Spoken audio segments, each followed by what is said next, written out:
All right, here we go, guys. How y'all doing? Black Peace. Power. Peace to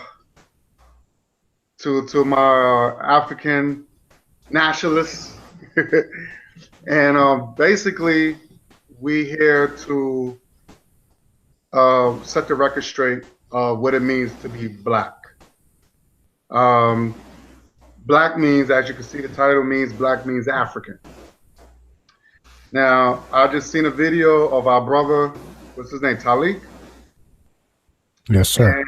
and he was saying that, and this is, I'm just paraphrasing, that we don't need to know, we don't really need to go backwards, and we're not really African people, and anything that when we start wearing African garment, we wearing a costume, and we're trying to be something that we're not.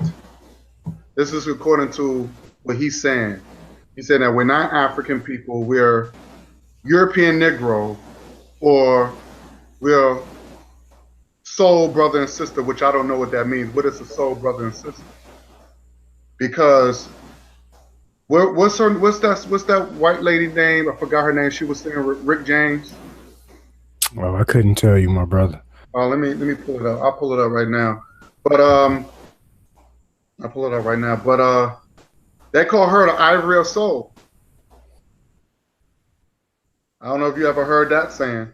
Okay, yes, yes, indeed. Let me pull this up. Rick James. You probably should. You could have put it up in the Hangout to where the audience could. Now, because I got some things set up. Okay, cool. And I want to just show something. And oh, Tina Marie, that's her name. Oh yeah, yeah. Tina Marie. They call her Ivory of Soul. Oh, basically, a white woman with soul. They call John B. a white man with soul. So that doesn't, you know, I mean, anytime you call white people, they got soul, like black folks. You know, I feel, you know, they say Bill Clinton was black. So, you know, I don't want to be called something that we don't really have an understanding of what it is. I mean, yes, we do have a soul. Anything that we do is from the spirit. Soul means spirit. This is where spirituality comes into place. Spirit means that anything that we touch, we bring it to life. Okay? And spirituality comes from Africa. Okay? So when we say we are people from soul, yeah, we got soul. Like you got Soul Train, that movie called Soul Plane, you know, that means the spirit. That means we're spiritual people. And white people don't have it. White people just they copycats. They mimic it. That's what they call the movie. That's what they call the movie, The Mimic. I don't know if you've seen that movie, but there's a movie called The Mimic. So that's what they do. They take our stuff, fight it, and claim it as theirs. They take us. So, because when I heard Tina Marie, I thought she was a black. I thought she was a sister. But she was trying to in order to make a music sound good, she has to sound like a sister. You see what I'm saying? So, this is what we're saying. But he's saying, according to this brother, he was saying that we're Negro, we're what you call European Negroes, according to him. But first of all, I'm not a European Negro. Number one, because it was European Negroes that killed Malcolm. It was European Negroes that persecuted and basically destroyed Marcus Messiah Garvey Jr. It was European Negroes that set up Dr. King. So, and I can go on and on and on. So I don't want to be associated with no European nothing. I'm not a European Negro. I come from somewhere. My ancestors come from somewhere. If you really look at it, Craig, right? Yes. You take a baby, you just say you take a baby elephant from the mother. You raise the baby elephant. Now the elephant, that's all it knows is being around humans from the time he's a baby, time that the elephant is a baby, all the way from the time that it becomes an adult. Now, just say you let it go, right, into the safari. Now, with the elephant, what he's going to see a bunch of lions, zebras, giraffes, and he's going to see elephants. Who do you think the elephant who grew up with humans, who you think he's going to be more associated to? Who you think is what group that he's going to, go towards or join? He's going to join with a bunch of elephants. He's going to see himself. Even though he might not have the elephant way of life, but they were more likely, the elephants were more likely to accept him than a bunch of lions, the giraffes, the zebras, the lions. Just same thing with us, Craig. If we go to Africa, the African man and woman would accept us more because we resembles them. Even though we might not have the culture down pat, even though we might not have the language, but we are more accepted than if we went to Europe or India or Asia. You see what I'm saying? Yes. Now, I'm going to show you, Craig, that we are African people. And I'm going to show you that I'm going to show you that not only we African people, but not all of us,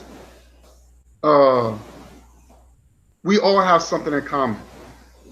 Okay? Now, what I'm going to show you, Craig, I'm going to share something with you. Okay, just give me 1 second.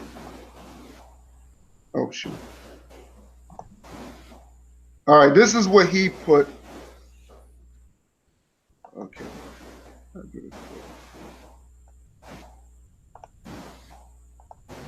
All right, this is what he put. This is what he showed, Craig. You see it? Yes, yes. This is what he showed. I don't know if you remember the video, but he showed this. Okay, I didn't get a chance to watch it. Right, all this is black people in their village, in their traditional clothing or whatever you want to call it, in their outfits. Now, he said this is African people. This is how, if we was African, we would dress like this and we would live like this. Well, what he fails to show you, Craig, that he's not going to show you African people that also wear suit and ties, right? Not all of black people are living like that. So don't we wear suit and ties when we go to work? Right. Right. Now, I'm going to show you something, Craig, that you either know or it might blow your mind. Now he's showing all this and you see nothing but, you see this, right? Yeah. This is how he said black people, if we was African, we're living like this and we'd be looking like how this lady be looking and looking like this guy like this if we were African people. Okay. But if you look up here, Craig, these are just the top most beautiful cities in Africa. Right? Right. Yes. Look at Angola, Craig. Yep. Look how beautiful Angola. Don't that look like United States? But better? Yeah. Okay. And look at all the all the businesses. Right. Okay, we got roads, right? Africa got roads, beaches. Yep. Okay, we got buildings. This is another place in Africa, right? Yeah. Look at Kenya. Yeah. Look better than New York, Chicago.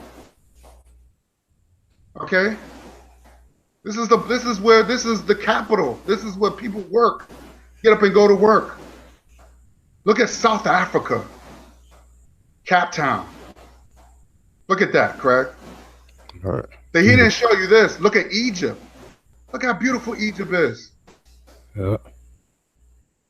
Okay, look at Port Louis. Right? That's in Africa.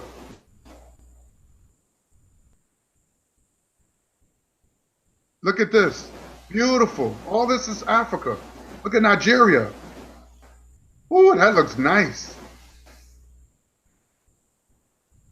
All this is Africa. This is Johannesburg. Right? Right. All this is beautiful. But he don't show you that. He didn't show you that. He show you safari. He didn't show you all these big, beautiful cities that look way better than the cities in America. I wonder why. We can't wear, don't black people wear suit and ties and business attire? Or they drive cars? This is how they look at it. And this is in Africa. But I'm going to show you something else. I'm going to break something out too. He said he was when he was 10 years old, he said that his hero was Elijah Muhammad. And he was like how Elijah Muhammad talk about we come from Asia and all this other stuff. And I'm not doubting that. But I think maybe Elijah Muhammad was confused. I don't know. But if you look at the final call, I'm going to show you something right here. You see this? Mm-hmm.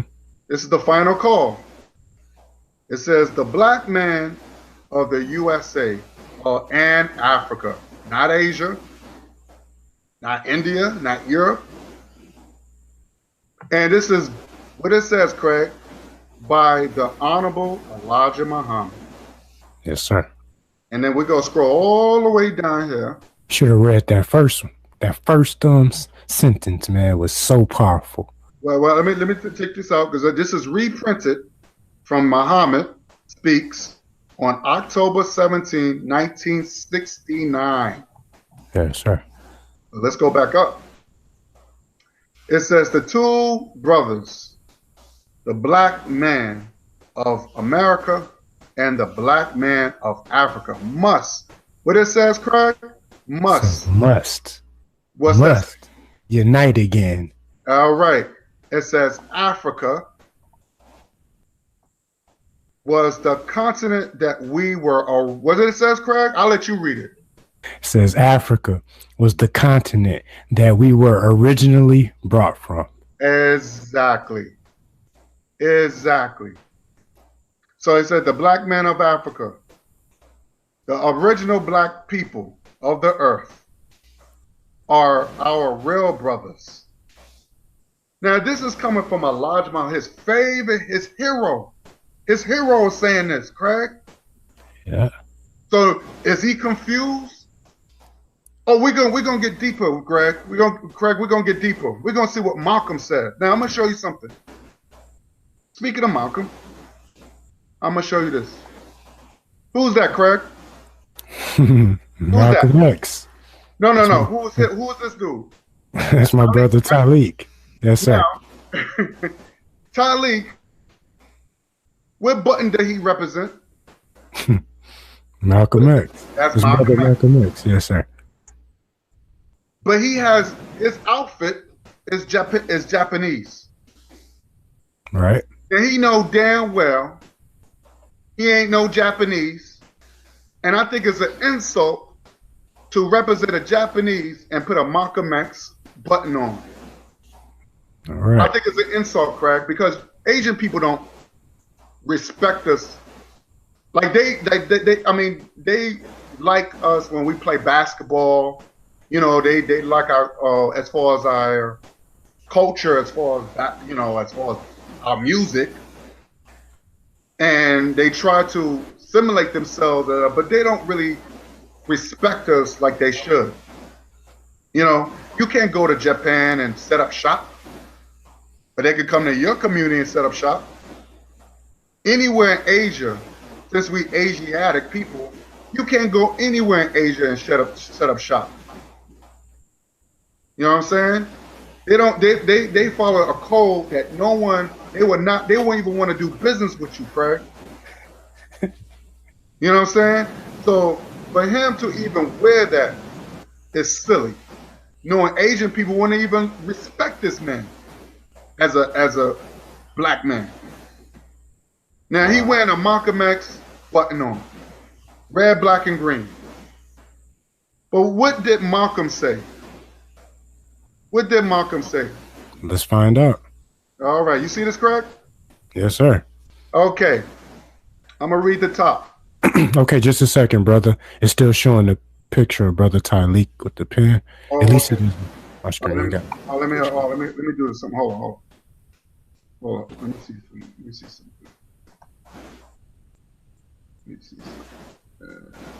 Okay, let me see if I can pull this up. Hold on.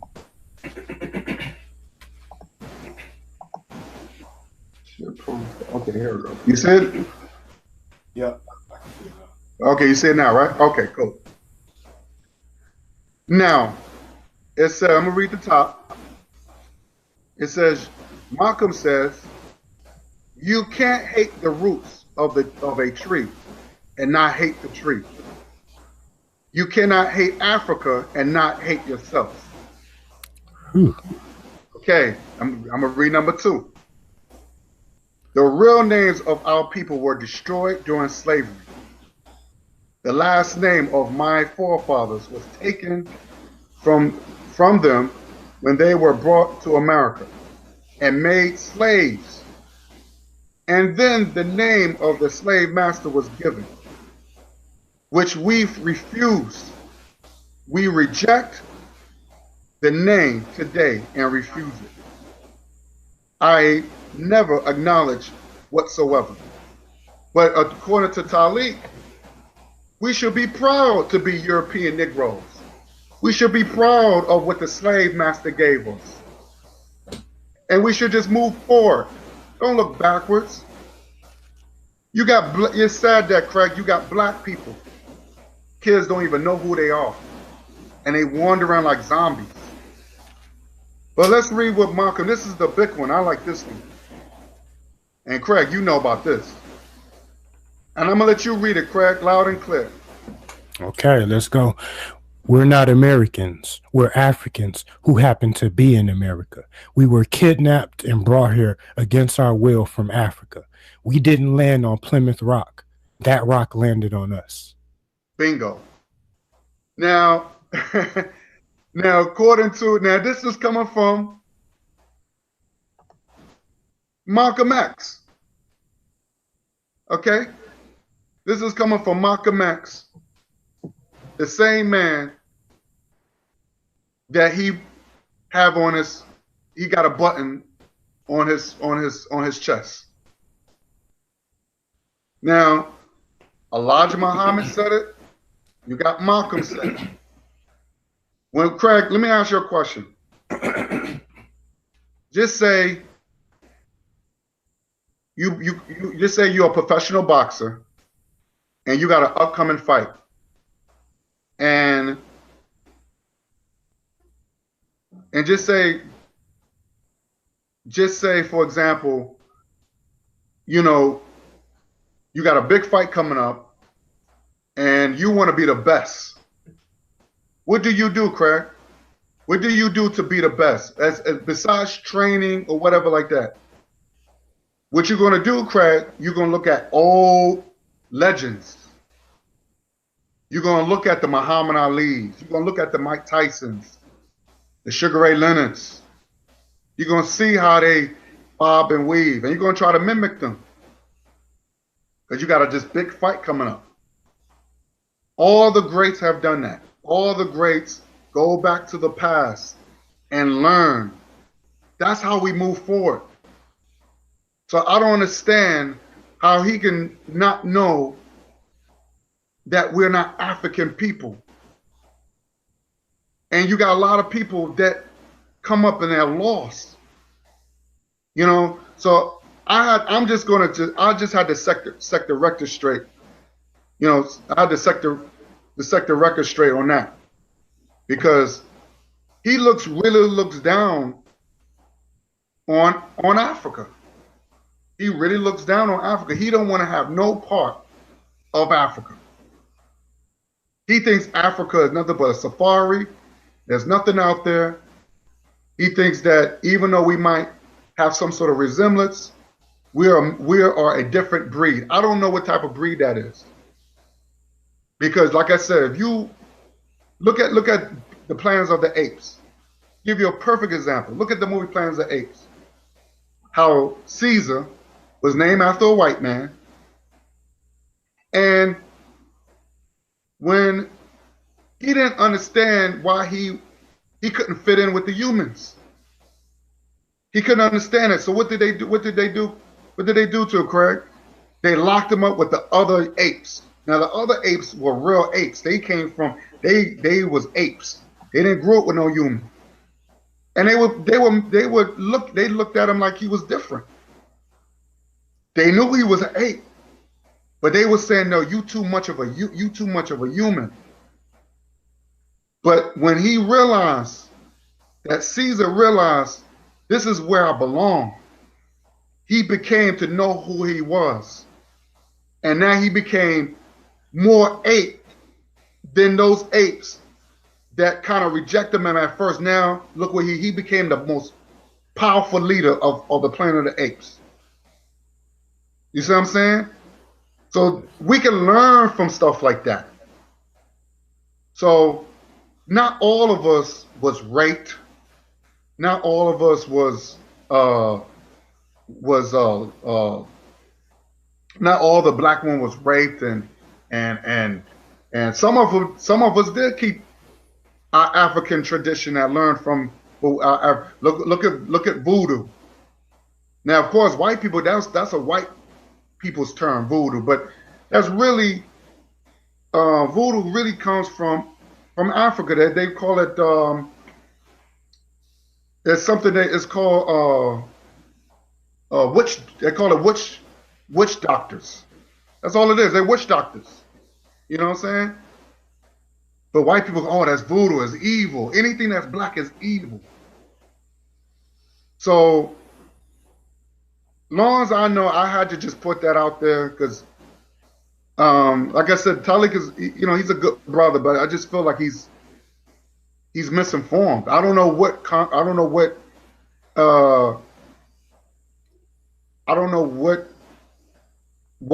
he come up with that conclusion that we're not African people, and we not wearing traditional clothing, and if we do, we wearing a costume. We not being ourselves, and I don't know, Craig. Like when the video, whatever you got from it, Craig. I don't know what your stance on it, but what are your thoughts? Or what are your thoughts as far as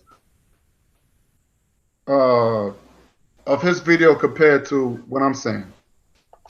Okay, like I was saying a little bit earlier, I've been kind of busy for the last week, so I only was able to watch, I think, like the first 20 minutes. I think he did like a 2-part series to that video, and I haven't had the chance yet to go back and watch it all. But at the end of the day, the way I look at it is what Dr. Umar Johnson calls post-traumatic slavery disease. I mean, it's just, it's part of the Willie Lynch. Right.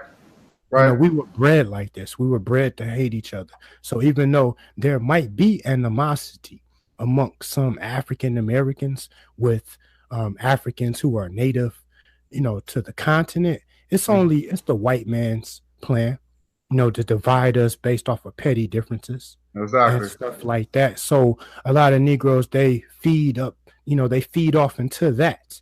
But then again, you have to just look around and just see like some of these people who profess to be scholars and how they want to always talk about that we're aboriginals, we are the original red man, Mm, that we're native to, North America, hmm. that we don't even come from Africa. But um, I was thinking possibly you might be able to give your opinion on that.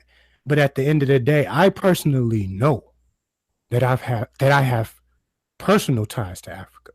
And the Mm. reason I say that is because my great grandfather actually was an immigrant who came over here Wow. from the continent.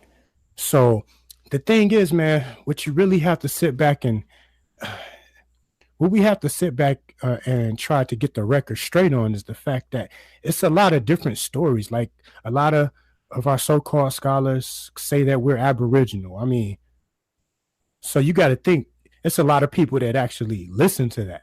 A lot of people listen to that and they spread, these so-called teachings and findings and stuff like that. So what's your take on that? But we Because got to be careful because when you start saying that we're original people, you're giving white people a reason not to give us reparations. Because now you're like, well, saying, well, because the bottom line about reparations that remember we was kidnapped and we was brought over here, you know, from our will. So we didn't have a choice. We had guns to our head. But by when people say, I think people got to be very careful because you don't want to give white people some ammunition as far as them saying that oh well, since you was over here, why we had to give you reparations for? You volunteered, you was volunteers, you volunteered to work, so they can make up anything and say that, oh well, we didn't really enslave you. Because remember, they still trying to find ways to take slavery out the history books. So you can't be slaves if you was already here.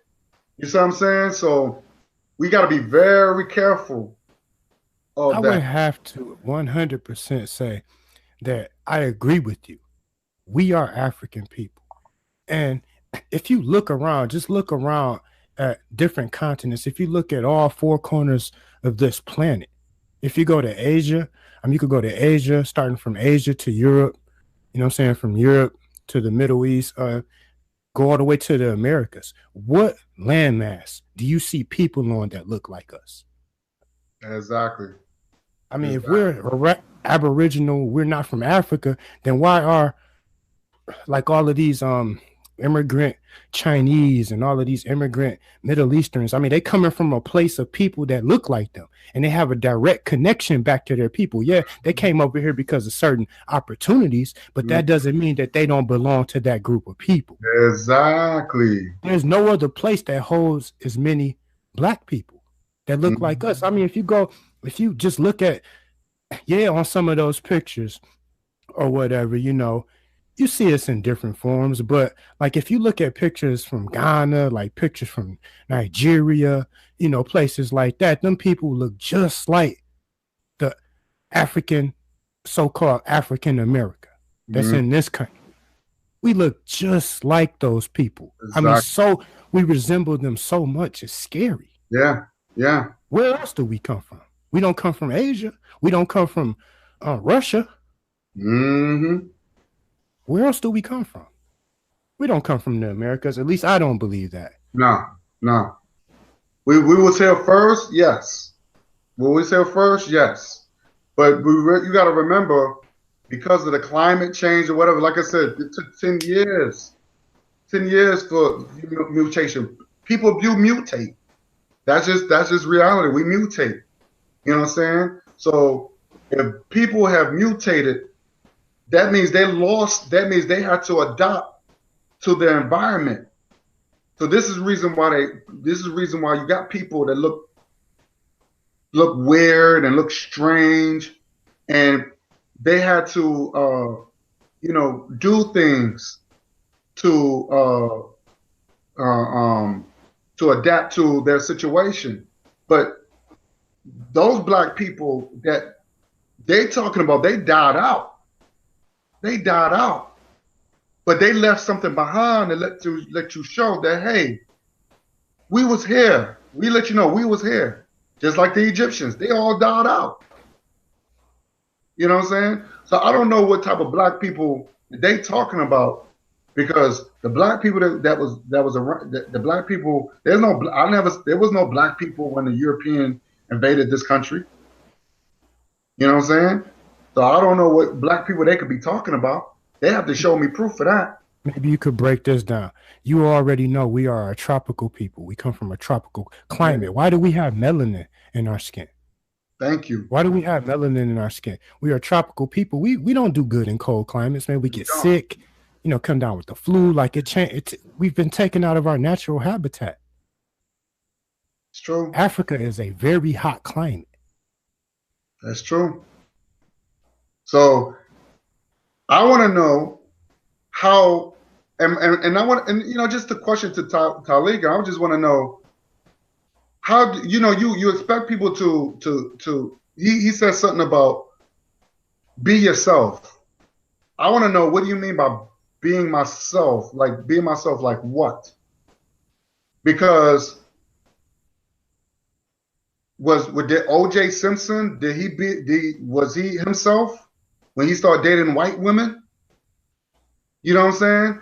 So when you see a black person be themselves and dating white women and having mixed children, and that's all they associate is white women and white men. That's all they associate with is white people. Are they being themselves? But then you want to get mad when they go outside their race and marry outside race. You want to get mad when their money don't go back to the community. But you said, but you want people to be themselves. And I'm a little confused. Look, the poison messages like that is scary, because you don't want people to, you know, it's another form of brainwashing, where you got young people saying, well, he said be himself, so I'm gonna go out there and just abandon a black woman and just marry white women because I'm being myself. I'm a Negro. I'm a European Negro. I'm a Negropean. I speak English. So, you know, we got to be very careful. But here's the thing: he's wearing a Malcolm. See, I think what bothers me, he's wearing a Malcolm X button, and that's what bothers me. Malcolm didn't say that. Malcolm never said be yourself. Show me one thing that Malcolm said. So you saying Malcolm is wrong. He didn't know what the hell he was talking about. And he forgot that Malcolm was a Garveyite. Am I right, Craig? Didn't he learn all that stuff? Why do you think the Nation of Islam kicked him out? He wasn't into that Asiatic stuff that they was preaching. You know what I'm saying? He wasn't into that. Khalid Muhammad wasn't into all that, into that what the nation was preaching. The Nation of Islam was just confused. They just confused. They don't know if they want to be Asian or Africa. But Malcolm knew the truth. So I'm just kind of confused. What did he, you know, he need to elaborate on that more. And he showed you one little picture of some black people, and he's going to say, oh, these are African people. Like all black people living like that. I felt insulted. That's the European. See, Craig, you see how the white man had got us? Even the most intelligent black man sound like Talik, sound like a racist white man. He thinks all black people are come from the safari with African garment. Like we not scientists and doctors, and we don't come up with suit and ties going to beautiful business buildings like the one I showed you in the pictures. You know, I just felt insulted. I just really felt insulted when he showed those pictures. And don't get me wrong, those are beautiful people. But all of us don't live like that.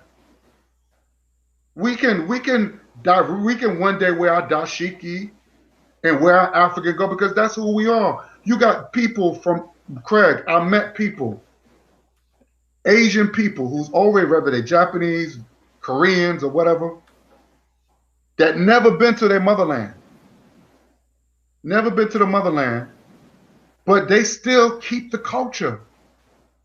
I know this one Asian guy. He can't even speak Mandarin. He never been to the motherland in China, but he kept the culture. He kept the culture. How is a person who said, and guess what, Craig? Here's the funny thing about it. He has no interest of going to China. He said, why do I need to go to China? I already know my culture. Through my parents or whatever, through my grandparents or whatever. I already know who I am. So if they can do that, why do we have to be a different breed? Like what, Craig, I just want to know, what is your opinion on this when you said that we're a different breed, like we're dogs? Now the original dog is the wolf. I get that. But not every black woman was raped.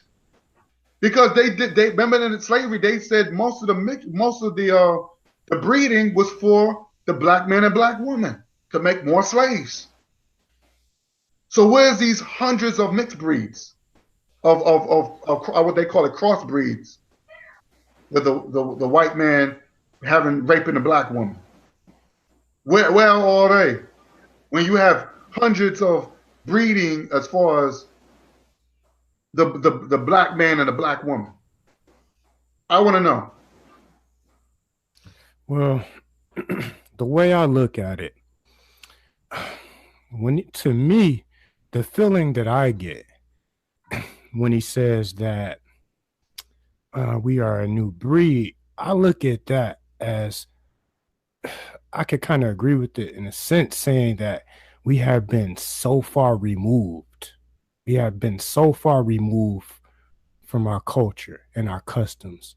Like if you look at the American Negro, today, and I see my brother Talik has joined in, of course, but the way I look at it, like I was telling you, when he says that, I just look at it like, we've been so far removed, and it's like we've went through this mental transformation, from our white slave masters. I mean, our former white slave masters. Like that's the way I look at that. I don't necessarily think, because a lot of things that he says I agree with, what I'm saying, to an extent. Now, one thing I don't agree with is the fact that I don't have roots in Africa, because I know for a fact, me personally, I can't speak for anybody else, but I know me personally, I have the documentation. My great grandfather was an immigrant that came over here from Africa, and he came over here for better opportunity and stuff like that. So yeah, I mean, the white man, pillaged and raped and destroyed and introduced Christianity and the Islamic faith into Africa and stuff like that, and has sit there and raped and robbed the entire land. So yes, the white man is ruthless. The white man has, made his fortune and took over the world, by oppressing dark-skinned people. Mm-hmm.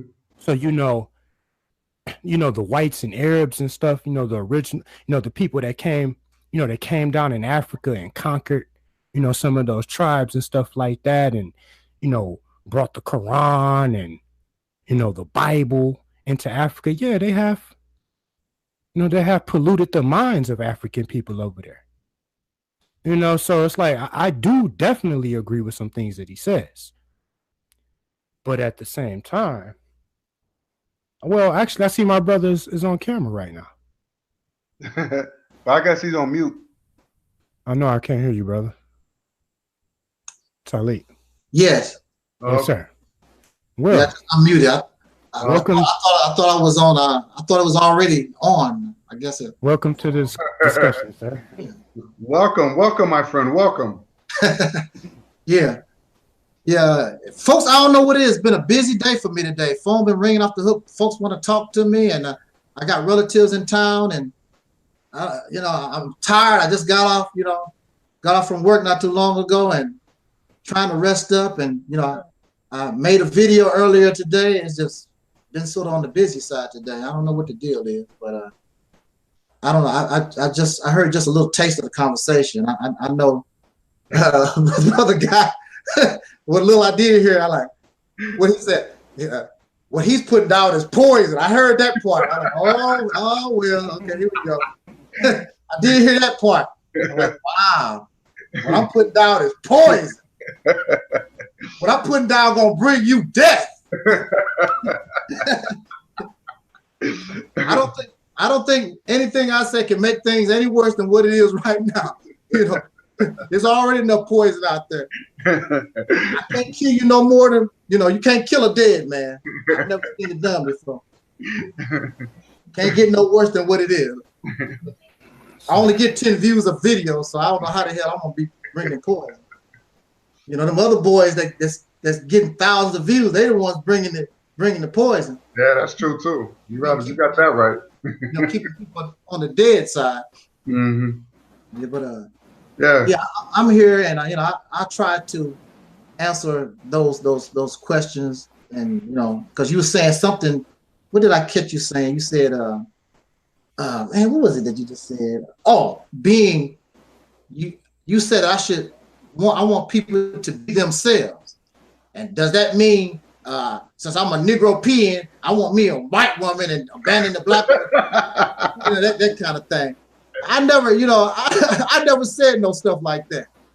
I'm not saying that you said it. I'm just saying that you said be yourselves, and you said that you just say the word be happy that you're a European Negro or soul, but I don't even know what it means. A soul brother means or soul sister means, because you got white people that claim they got soul too, and I was using Tina Marie. I was using Tina Marie. They call her the Ivory of Soul. Yeah, whatever. You know what I'm saying? So that doesn't, I don't want to be. That's what I'm saying. I don't want to be connected to anything that white people can say for themselves. There are Caucasians that say they're Africans. They're living there. They don't say they're African. Some of them have been born on the African continent. They don't use the word African. Yes, they do. I've seen them. Yes, they do. Yes, they do. They even dressed in traditional African type garments. You can go and Google. But if you go to South Africa, they say they Afrikaans or Afrikaners or whatever. Tomato. What difference it make? We know what you're talking about. They was born on that continent. Doesn't matter. But they won't consider themselves Africans. That's the thing. The ones that I've seen consider themselves Africans. We're saying I can't look at them as being Africans just because you're born in a country. I feel like that's something that's a part of your creed. Well, that's the way I look at it. There is something in law. I forgot what it was called. I learned back in high school. It's called something to that effect. But anyway, it's an international law. If you are born on the soil of that nation, whatever, you are a citizen. That's just how it goes. It's international. They might be citizens. But the thing is, that's like I was telling Craig, if I take, just say for example, if I kidnap a lion and kidnap two lions, the male and female, and that lion, they have children on this continent, that lion would still be an African lion. It's still gonna be an African lion. So what I'm saying is that but see, those white people didn't come. They invaded. Those white people didn't come like how should people come as far as they want to come and get a better life. Those are colonizers that just trying to steal the resources and trying to claim it as I don't even consider them motherfuckers African. They're not African. It doesn't matter because they didn't come legit. It don't make no difference it don't make no difference what you think or nothing. That's international law. If wherever that child is born, it's agreed upon by the nations around the earth. If you born there, because you are a citizen. That's just how it goes. They are a citizen, but what I'm telling you, brother, I'm just saying they was born on the African continent. They African. Okay. Whether you like it or not. I'm sorry. I don't care what you can argue all you want to. I'm just going about what they say. They just as African as the black folks there. I'm going by what they saying. They saying they're not African. They call themselves. Well, I'm telling you that there are Caucasian people who are claiming the same exact thing that the dark-skinned ones. I'm African. I was born there. Matter of fact, some of them are more African than some of the Negroes that's talking all this African stuff here, because actually they've learned the language, they dressing, they know the culture, and they dress not African. Matter of fact, they don't claim African. They will tell you what tribe they are part of. Here's the thing. Let me step in real quick. Yes, I can definitely agree. But here's the thing. Here's one thing they'll never be. And they'll never be a person of melanin. They'll never be a person of melanin. Right. So, but I hear both of you. I hear both of you. Yeah. So I guess that's the point I'm trying to get across. Well, that's true. I mean, they can't be. I mean, of course, they Caucasian folks or whatever. They can't be a person of melanin. But as far as claiming that continent, especially if they was actually born there, they can claim it just like anybody else can. But the thing is, what I'm saying to you. Then all people originate from there. So technically, all people are Africans anyway. Well, if you want to get to the science of it, yes. But I'm just saying that we, as present day, they're not African people. They're not African people. They could be European Afrikaners, like they say, Afrikaners.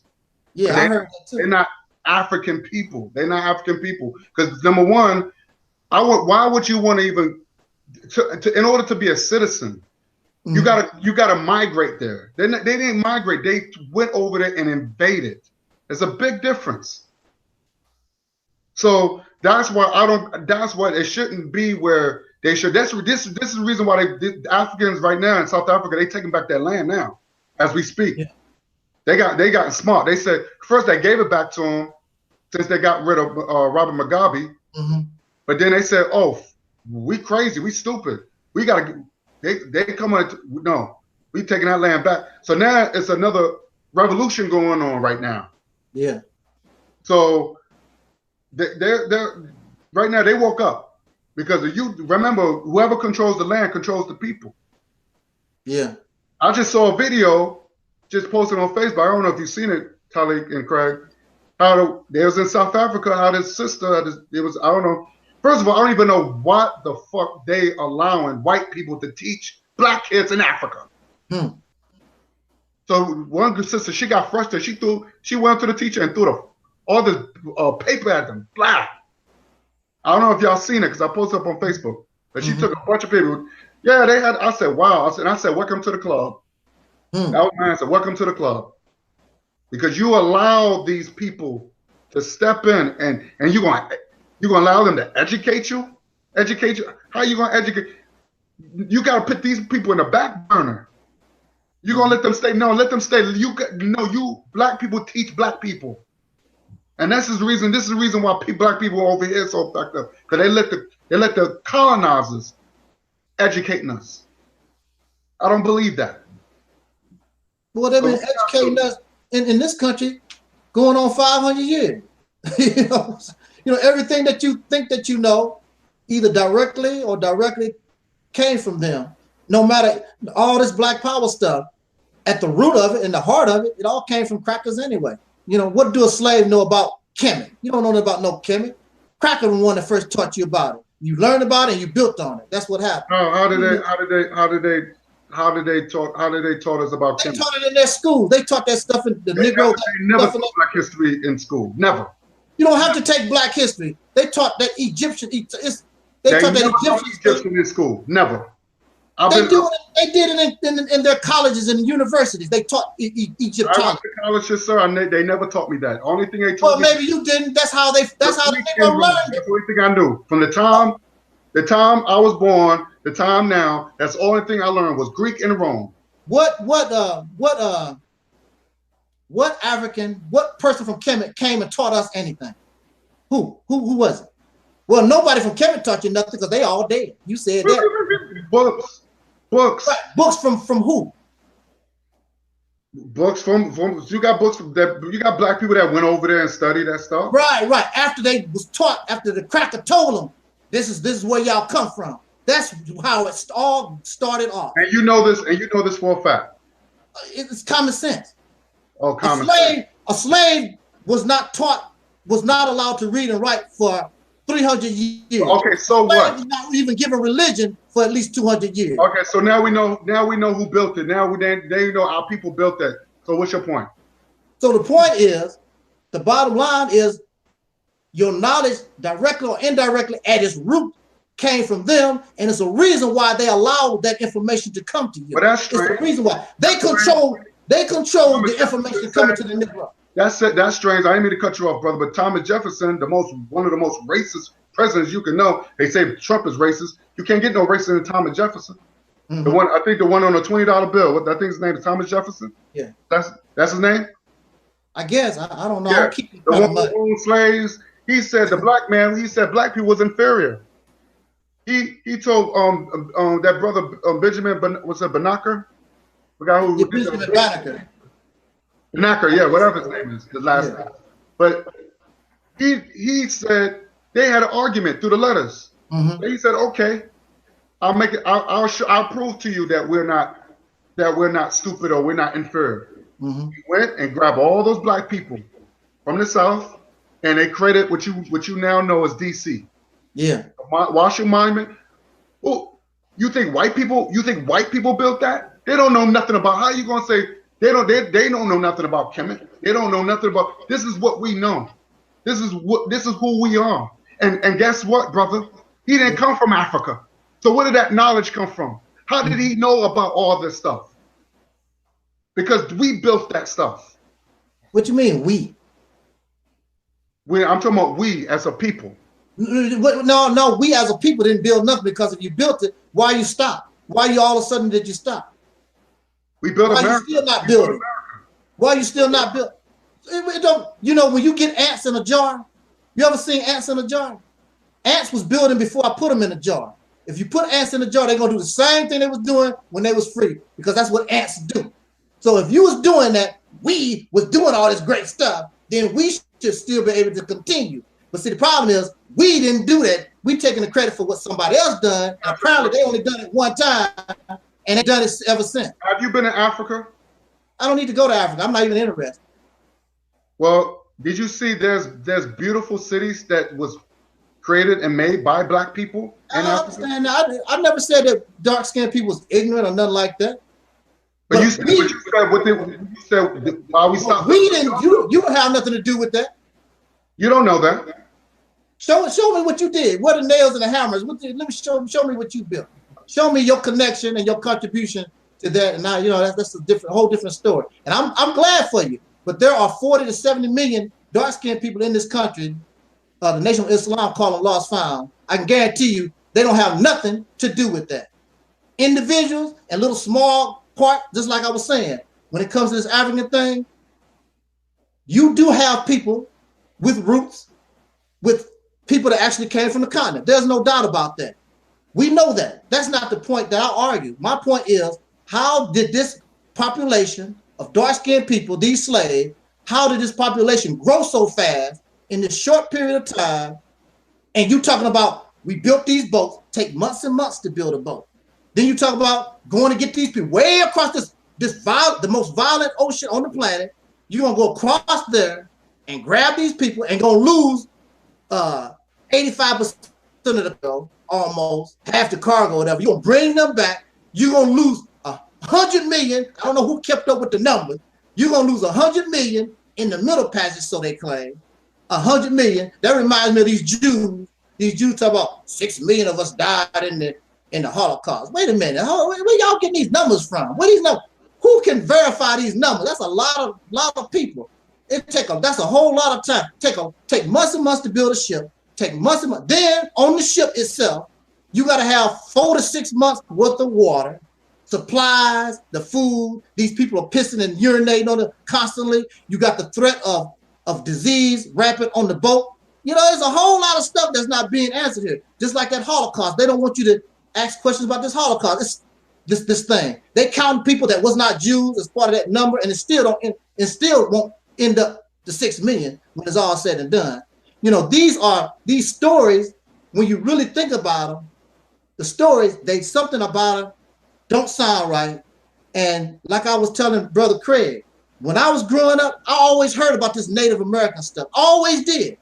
In my community, I always heard about this Native American. Brothers and sisters was telling me, well, we part such as they would tell about the tribe that they belong to. And I would ignore it, because we getting taught we're African this and African that. But I'm getting taught by my people that we're native here. I'm getting from the cracker and his school system, y'all African. Y'all Africans, y'all African. So who should I believe? My people or this cracker who is known to be a liar and a deceiver? There's a reason why he wants you to look towards the African continent, because then you won't claim the land that's underneath you. And actually, you're Native American regardless whether you like it or not anyway, because the so-called Negro, the colored people, the African Americans, we were created here by chattel slavery anyway. This is the only place we ever known. This is the only place that we ever be. And we're never, even if you did come from, your ancestors came from Africa or even here, you're not Native American and you're not African. You're a whole brand new people that was created out of chattel slavery. That's why you don't have no specific look. People tell me, oh, you look like some African. Okay, well, we got 40 to 70 million. You show me, and I did my latest video. I did a little simple Google check. Who do we look like? I put the point on all these different types of African people that's on that continent. Who the hell we look like? And if you look at them, all of them have a specific look for whatever that tribe and culture is. We don't have a specific look. Our skin color can be from the lightest of light all the way to the darkest of dark. Some of us have the kinky hair. Some of us, like my girlfriend, my ex-girlfriend, her hair was straight. And the black girls was jealous of her. That's just the way she was. Her hair was straight all the way down her back. And the sisters was mad at her. Always, she's supposed to be African American. Her hair was straight. And her nose was not broad. Her nose was like thin. And her lips was thin. But we all supposed to have big noses and kinky hair. That's not true. We can look like almost anybody. I done seen some black folks look like Chinese folks, got the slanted eyes and stuff like that. I done seen like what's that sister from Invo, Dawn Robinson?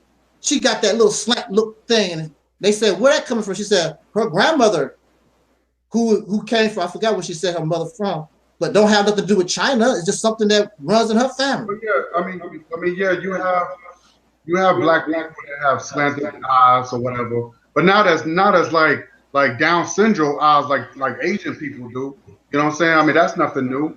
Yeah, but what I'm saying is that we don't have a specific look. And the reason why we don't have a specific look, because our origins is mixed up.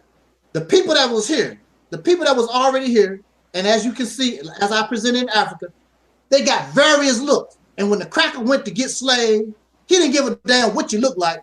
He just started grabbing folks. And then these folks was forced, a lot of them was enemies. They began to intermix with one another. And after hundreds of years, it resulted in us. And he named us just like he would name his new breed of dog, a German Shepherd or a Chihuahua. He named us, I think I'll call this new nigger a Negro. That's what he done. You not related to no Africans. You ain't related to no Native Americans. You a new breed of animal that he created, specifically created for the purpose of being a slave, and you still carry that damn slave mentality. That's why when people whose mind is liberated, y'all can't understand where it's coming from, because your mind is still enslaved to this cracker. You still have this slave mentality. You can't look beyond. You can't comprehend a free man's thinking. So your mentality is real low. You talk about building a school and talking about building a nation. No, you need to be building and destroying the reality that put you in this condition to begin with. What's the sense of building a school or a business when you're still gonna be in the same damn toilet? You want to clean the toilet up. And the only way that you can clean the toilet up, you gotta get this man out of power. It'll be a benefit for him, it'll be a benefit for you. That's what a free man be thinking about. Getting the hell, changing the situation. Just like he changed our reality, all these African people and dark-skinned people around the earth, the way he changed the reality, when he showed up on the scene, they didn't know that was the end of things. That's the end of life. The way they thought, that the way they lived, that was going to be the end of it. Never to be seen again. Kemet will never come back. Timbuktu will never come back. all these different things, they dead and they gone. It's time to move and progress forward. When I mean what I'm talking about, when I say accept your own and be yourself, understand and accept the fact that's what you are. I'm a product of chattel slavery. Okay, I understand that. I know what my ancestors was. I never will be them. I can't go back. I don't even want to try to be like them. I never talked about integrating with the cracker. I never said that. Be who you are. Understand who you are and move forward. Who are we then? That's the problem. Now you need to get together, and you need to get together with people of yourself and come up with who and what you are. My suggestion is come under the title of soul, because soul is a concept that was created by our ancestors. I don't have to go back. I don't have to go back 5,000 years ago. I have to go back. What does soul mean? You know what soul means? Soul to me, it just means the essence of life. And, so, and that's all that it means. It takes you out of. Let me stop you right there. What is the essence of life? Where does that come from? So it comes. It's a religious term. It just means that which gives the body life. So that's all that it means. Come from Kemet? Maybe it did. Cool. It don't make a difference where it comes from. That's cool. If it came from Kemet, that's cool. So what? We use that. So you contradicting yourself. I'm not contradicting myself. You using terms that came from Africa. Okay, it came from Africa. Who cares? You said be yourself. You said that's we're right. Not African people. We're not African. Our people, no, you still not being African. You taking a concept that came from a place. You're not trying to be them. You don't want to be them. You taking a concept like you would take from anywhere else, and you build on it and make it your own. You're not plagiarizing. You're not trying to copy. You're not trying to mimic. I'm going to take this and make it my own. Just like Michael Jackson is Michael Jackson. But Michael Jackson was influenced, and if you look at Michael Jackson, he was influenced by Jackie Wilson. He was influenced by James Brown. But when you see Michael Jackson do his thing, you said, man, that's Michael Jackson. You don't be tripping off Jackie Wilson or James Brown, because he learned and took concepts from Fred Astaire, Jackie Wilson, James Brown, and made it Michael Jackson. This is all that you have to do. You take things from these other places and make it your own. But see, y'all want to be copycats. Y'all want to mimic. You want to put on these uniforms and pretend I'm an African. What is an African? What is African? You confusing me. You confused because you don't want to understand. It's very simple. You're not trying to understand. You've been brainwashed in the black way, not in the European way. And actually, the black way is the European way, because the term or the label black came from them. African came from them. I'm going to show you something. Because I showed Craig earlier. Craig, you watching? Craig? Yeah, I'm here. Let me ask you this brother guy. Because you claim to be an African. I am African. You claim to be an African, right? You claim to be an African. That means you are claiming some type of purity. So who are you basing your purity on? Since you're not a mulatto, or nothing like that. You claiming to be this African person. Since you claiming to be African, what makes you pure? My DNA. Your DNA is not pure. My DNA determines my pure, according to my DNA. Not pure. But let me ask you this, because you said that. Answer my question. Mm-hmm. You are claiming to be an African. First of all, African is the term African is a general or relative term. I'm going to address that. What you said, because who you trying to be? That's you like be all of them. That's like all the Africans. Whatever they look like, I'm them. That's like saying, show it to me, man. That's like saying that you saying we living in this country called United States. Yeah. That's like saying, well, you asking me, yo, guy, where you from? Oh, I'm from the United States. Yeah. I'm not gonna say that. I'm gonna say no, I'm from New York. Cause we both live right. I want you to be specific, right? You know, I have people that I know straight from Africa. A lot of brothers and sisters that I know. And because they're not in Africa, they're in the United States, I ask them, yo, where you from? I'm listening, I'll be right. I'm here. I might ask them where you from, and they'll say, oh, I'm from Africa. They don't turn around and tell me the country unless I ask them what country in Africa they're from. So it's a big difference. If I was in Africa, maybe in Kenya or whatever, I might say, you know, if I met somebody and came, I would, well, number one, I would know what country, I would know where they're from because I'll be in that country. Mm-hmm. So I was like, okay, I know that you from in Kenya. I know you're Kenyan or whatever, or Nigerian or whatever the case is. Mm-hmm. But it's a big difference being outside the continent and being in the continent. It's like being outside the United States. If I went to South America, if somebody asks me, hey, where you from? I'm gonna say I'm from North America. I'm North American. Unless someone asks me, well, where in North America? Right. Or United States. Where in United States? Oh, from New York. Yeah. It's a big difference. Like I said, when I speak to my brothers and sisters from Africa, that's the first thing they say. They said, I'm African. I've never really had that experience. The people that I experience all the time because they outside the continent. You know what I'm saying? Because I can't automatically assume that they're from Africa. They might come from some other place or whatever.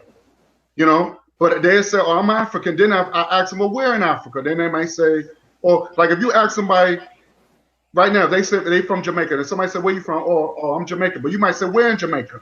Mm-hmm. It's the same concept. So that's what I'm saying. Of course, we don't know where exactly we're from unless we take our DNA to tell exactly where we are from. But right now, we can say but the majority of us came from West Africa. We really West African people because that's what most of the slave trade came from. What West African nation is claiming you? Angola and Sierra Leone. They claim us. Well, they claim me. I can't speak for everybody. They claim you. Your ancestors may come from Ghana because there are a lot of dark-skinned people in Ghana, like you saying. But even if there was a mixture of people from different countries doing the breeding, we're still African people. You can't take that away from us. That's all I'm saying. You know. That's a brother, can I show you relative term. You cannot use that. Okay, but let me show you. That's a relative term. Let me show you. You can't say that you're African. Okay, because that's a continent. Brother God, that's a continent. Be specific. Who or the hell are you? That's what I want to know. You tell me I don't know. Well, if you don't know, then if you don't know, that just shows your confusion because you need to know who are you trying to be. There are countless different kinds of people on that continent. You can't be all of them. Who or if I was in your position, I was claiming to be African, which I've never got into that African stuff. My thing was just the liberation of our people. That was my whole thing. I never was off into that African thing. But if I'm going to claim African, let me tell you, this is how it's supposed to go. Somebody would tell me, "Well, you claiming to be African. What are you?" I said, this is just for an example. I said, I'm Zulu. Zulu. Not only am I going to tell you I'm Zulu, but you're going to see me to begin to practice the Zulu customs. I'll learn how to speak the language. And my children, that's the only thing they're going to be knowing is Zulu. And I'll be sending my children to the motherland so they can be around the Zulu. I'm not going to allow them to stay here with me in this damn toilet stool. I'm going to send them to be Zulu. I'm going to be Zulu. So if you want to play the African role, then be African. Don't sit around here and talk about, I'm an African. Then you go down to McDonald's and get a cheeseburger because they don't eat cheeseburgers. Well, they might do. They might now. But if you're going to play that role, then be it. That's what I was saying in my video, talking to Sari Sunseti and Dr. Umar Johnson. If y'all Negroes going to be African and you've been talking this crap for the last 10 years, then be an example of it. I want to see what the African look like. And these niggas cussing and swearing. I said, you didn't learn that from no African. Kiss my this and suck my this and all that. You didn't learn that from no Zulu. You learned that from your slave master. Like not all of us sound like that. You have to understand, my brother. We still under a lot of therapy. I know. And trying to pretend to be somebody else. Let me show you something, my brother, because you're going to need some more therapy. You're absolutely right. Let me show you something, my brother, because you have said something earlier before. You said one of your heroes was Elijah Muhammad at the age of 10 years old. So when you say hero, that means you have learned a lot from this man. Yeah. You also have the last video I saw. You had a Malcolm X pin Yeah. on your Japanese costume. Right. Chinese. Okay. So, which I'm confused, but I'm gonna show you something, which you might be. I don't know if you're aware of this. Let me give me 1 second. I'm gonna share this. So we eat spaghetti. Do that mean that we Italians? No, not We at eat all. Mexican food. Do that mean that we Mexican? So you mean, but I can't wear a karate gi? That's supposed to mean something? Because I'm right. You drive, you ride in a Mercedes Benz. Ain't no Africans make no Mercedes Benz. Now, is that you? Yeah, that's me. Now, say you have the Malcolm X pin, but That's I'm a gonna, hellified picture. You could have got something better than that, couldn't you, bro? I had to I was trying to take a picture of, but I want to look at something. But this is not what I want to show you. You read this. Do you know what this is? Yeah. It says the final call. Yeah. And it's about your hero. It says by the Honorable Elijah Muhammad. And it says if you go down here, it's been reprinted from Muhammad Speaks, October 17th, 1969. Right. I'm gonna What read do that have to do with me? Now I'm gonna read you something. What your hero what do that have to do with me, though? I'm gonna read you what your hero said, sir. It says He was mistaken. What it says, the black man of the USA and Africa. Mm-hmm. And it says the two brothers, the black man of America and the black man of Africa must unite again. They never was together. Africa was the continent that we, using us, were originally brought from. This is from him. He's saying this. I don't follow Elijah Muhammad. But you said that was hero. So what? I don't follow that. Okay, but he said the black African. That's his problem. I don't follow him. You are sadly mistaken, sir. Okay, let me hear me out. Hear me out. The black African, the original Aboriginal black man, the black people of the earth are our real brothers. Mm-hmm. We are part of and belong to each other. Now, I'm gonna read you what Malcolm has said because you are a Malcolm X supporter, and I'm gonna read you. Do you see that? Yeah. Okay. These are the three things, but I'm gonna read you the top. He says, "This is Malcolm X said." He said, "No, I don't see the Malcolm X thing." Okay, hold on. Let me do this. Give me 1 second. I don't follow Malcolm X either. What this got to do with me? Well, hold on. But I'm gonna tell you what you. I don't follow Malcolm X. You don't follow Malcolm X? No. Well, let me read you what Malcolm X said. Hold on. I appreciate the sacrifice. Well, hold up. And the work of Malcolm. I don't follow Malcolm X. But you got the pen of Malcolm. But hear me out. So what? This is what Malcolm X said. You can't hate the roots of the tree and not hate the tree. Yeah. You can't hate Africa and not hate yourself. Malcolm also said the real names of our people were destroyed during slavery. The last name of my forefathers was taken from them when they were brought to America and made slaves. And then the name of the slave master was given, which we refuse and we reject that name today and refuse it. I never acknowledged it whatsoever. Mm-hmm. He also said, you have to realize that up to until about 1959, Africa was dominated by the colonial powers. Yeah. And by the colonial powers of Europe have complete control over Africa. They projected Africa always in a negative light. The jungles, savages, cannibals, and nothing civilized. Now this is what Malcolm said. Another one, this is the last one. We are not Americans. We are Africans who happen to be in America. We were kidnapped and brought here again brought here against our will from Africa. Right. We did not land on Plymouth Rock. The rock landed on us. Now, knowing this, you see that there's a pattern. You know, even the Constitution said they brought us over here. See, this is the problem. That was 1969, you say?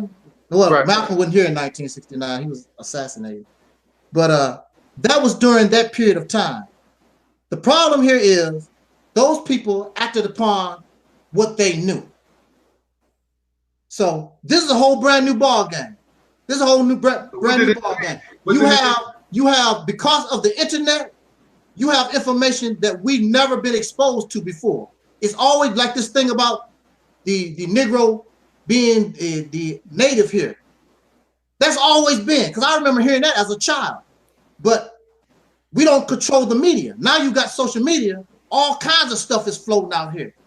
And so Malcolm, as brilliant as he was, Malcolm would catch hell in 2018. You can believe that, buddy. These people ain't joking. They do their little research, like they got this little beef going on between Sarah Sunseti and Brother Ben X of the Nation of Islam. Right. And I'm glad I'm not a Muslim. Matter of fact, I'm not a Muslim. Hey, look. They talked about Brother Ben and the Nation of Islam so bad. I'm not a Muslim, but hell, I felt like I was getting attacked. You know, because he was talking about, Sarah Sunseti was talking about y'all old Brooks Brothers suit wearing niggas with them Payless ass shoes. And I used to buy my shoes from Payless. Oh, damn. I bought my shoes from Payless, right? And I didn't get my suits from Brooks Brothers, but it was cheap. But you got to look at it this way. I did wear Payless shoes, but brothers supposed to buy those shoes that the police wear. You know, not no Payless shoes, because you might have to make some moves. Mm-hmm. But he talked about the Nation of Islam, Sarah Sunseti and Young Pharaoh talked about them so bad. I'm like, woo, I'm glad I'm not a Muslim in 2018. These boys be giving me hell. See, back in the day, I didn't have nobody like you or Craig or Sarah Sunseti. Back in the day, when I was doing my thing at 18 years old, I could easily defend the teachings easily. Mm-hmm. But now you got this information age and people going all kinds of places and getting information. Y'all be whooping the hell out of brother. I have to quit the nation. I said, that damn guy, I quit. Forget it. I'm tired of answering all these questions. I'm tired of fighting. I'm done. Brother, you losing the faith. You're damn right I'm losing the faith. You're damn right. These cats kicking my ass. And the sad thing about it is that Brother Ben looked like he all by himself. He got all these cats after him. Where is Nuri Muhammad? Where's Wesley Muhammad? Your boy is in trouble. These guys, I mean, it's not like the information is not valid or close to. Y'all need to answer some of this stuff. And Brother Ben is only 23 years old, y'all. He's only 23 years old. He still got Similac on the mouth. He don't know nothing about the teachers. You know, he tripping off of the good feeling he get when Minister Farrakhan speak. Everything he know basically probably came from a DVD Minister Farrakhan said. And he goes out and he gets all the clips of Minister Farrakhan, whatever. But see, Minister Farrakhan ain't been challenged either. You know, you can say anything you want to. Well, we didn't kill Malcolm and the FBI. Let Sarah Sunseti, let us question you, sir. He ain't gonna do that. When he gets questioned, they make sure whatever the question, whoever asks the question, is some baby stuff. He don't want to deal with no for real stuff.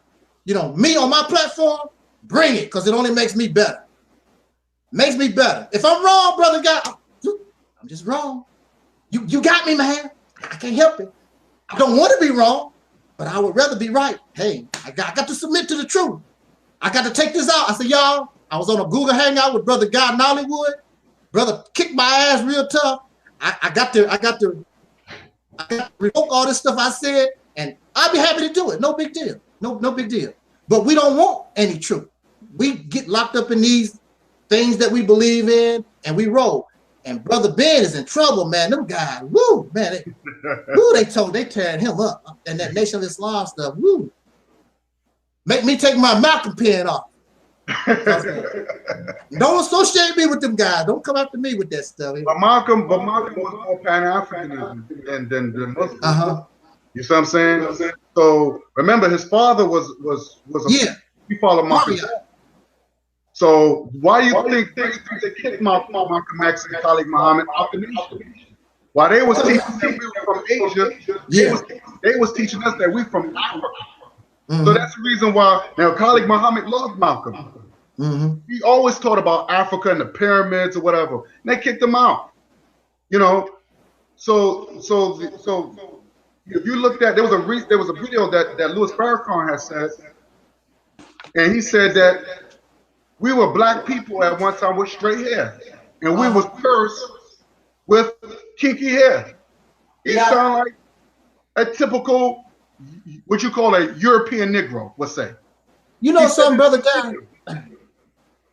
I know the teachings too, and I've read all the books by Elijah Muhammad, and he didn't tell the story quite like that. You know, you have to read that story in Message to the Black Man. I don't remember reading that teaching and the way Minister Farrakhan talked about we was cursed with the kinky hair. Now, he did say because we went into the jungle area, as far as I know in Message to the Black Man, the reason why we mutated that way was because some of the brothers, it was a brother and his family and members, they decided to go into the jungles.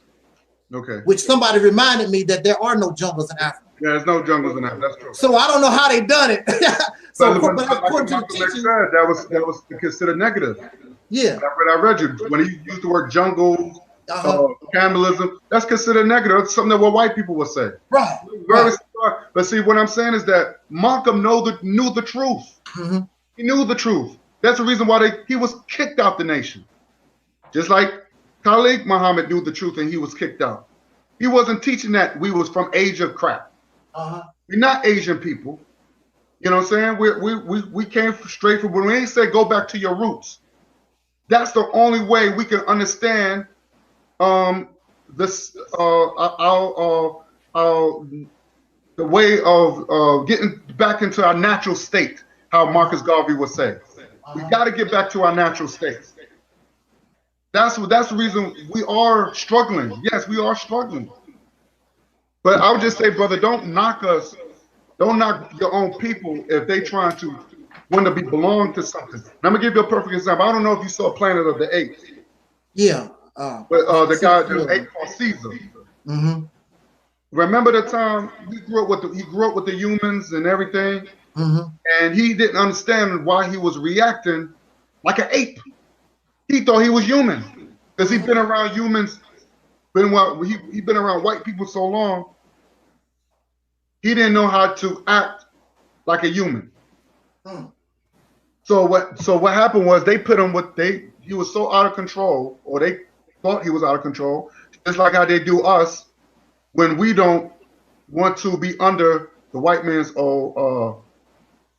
rulership. They lock us up with the other people that look like us.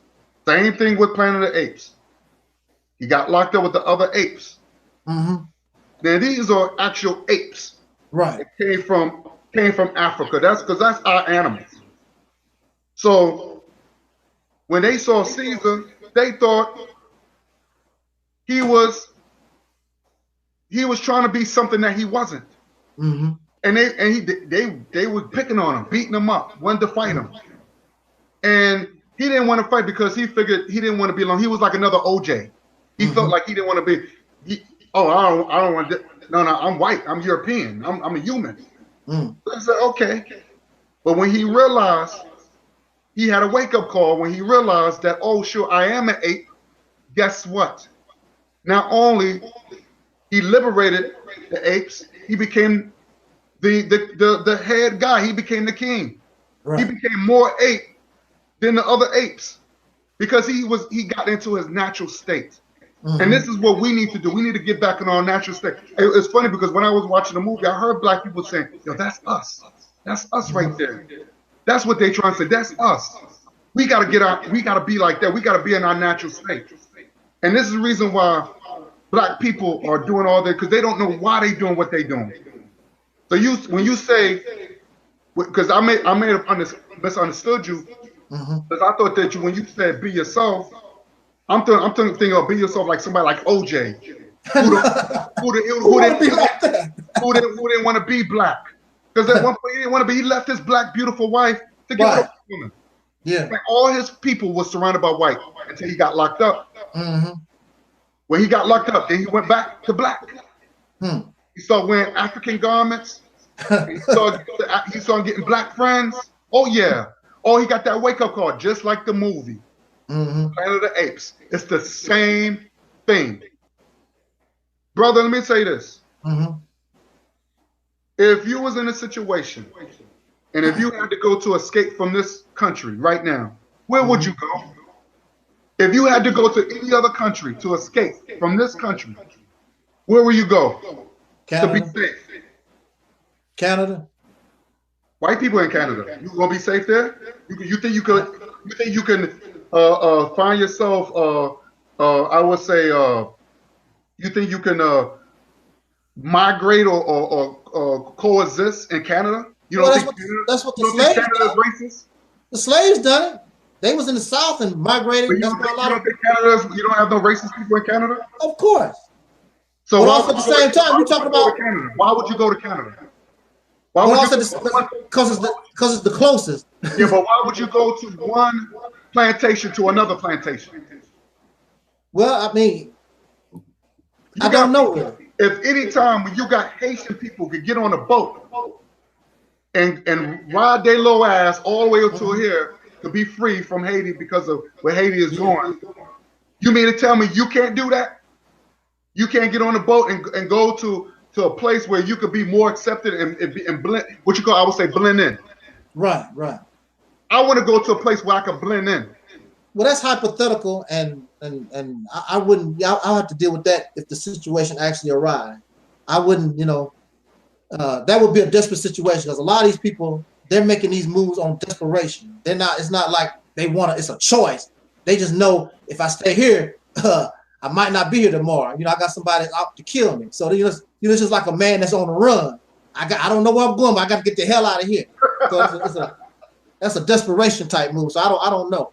Some people just stay and fighting. Well, I guess I'd just be murdered because a lot of people can't leave. Right? Yeah. Because you might a lot of these folks are gambling their lives because there's many people who have drowned in the water. They've been, they never made it. It's a lot of folks that tried. They find bodies they find bodies on the United States-Mexican border all the time. People that didn't make it. Right. So I mean, it's a desperation type thing.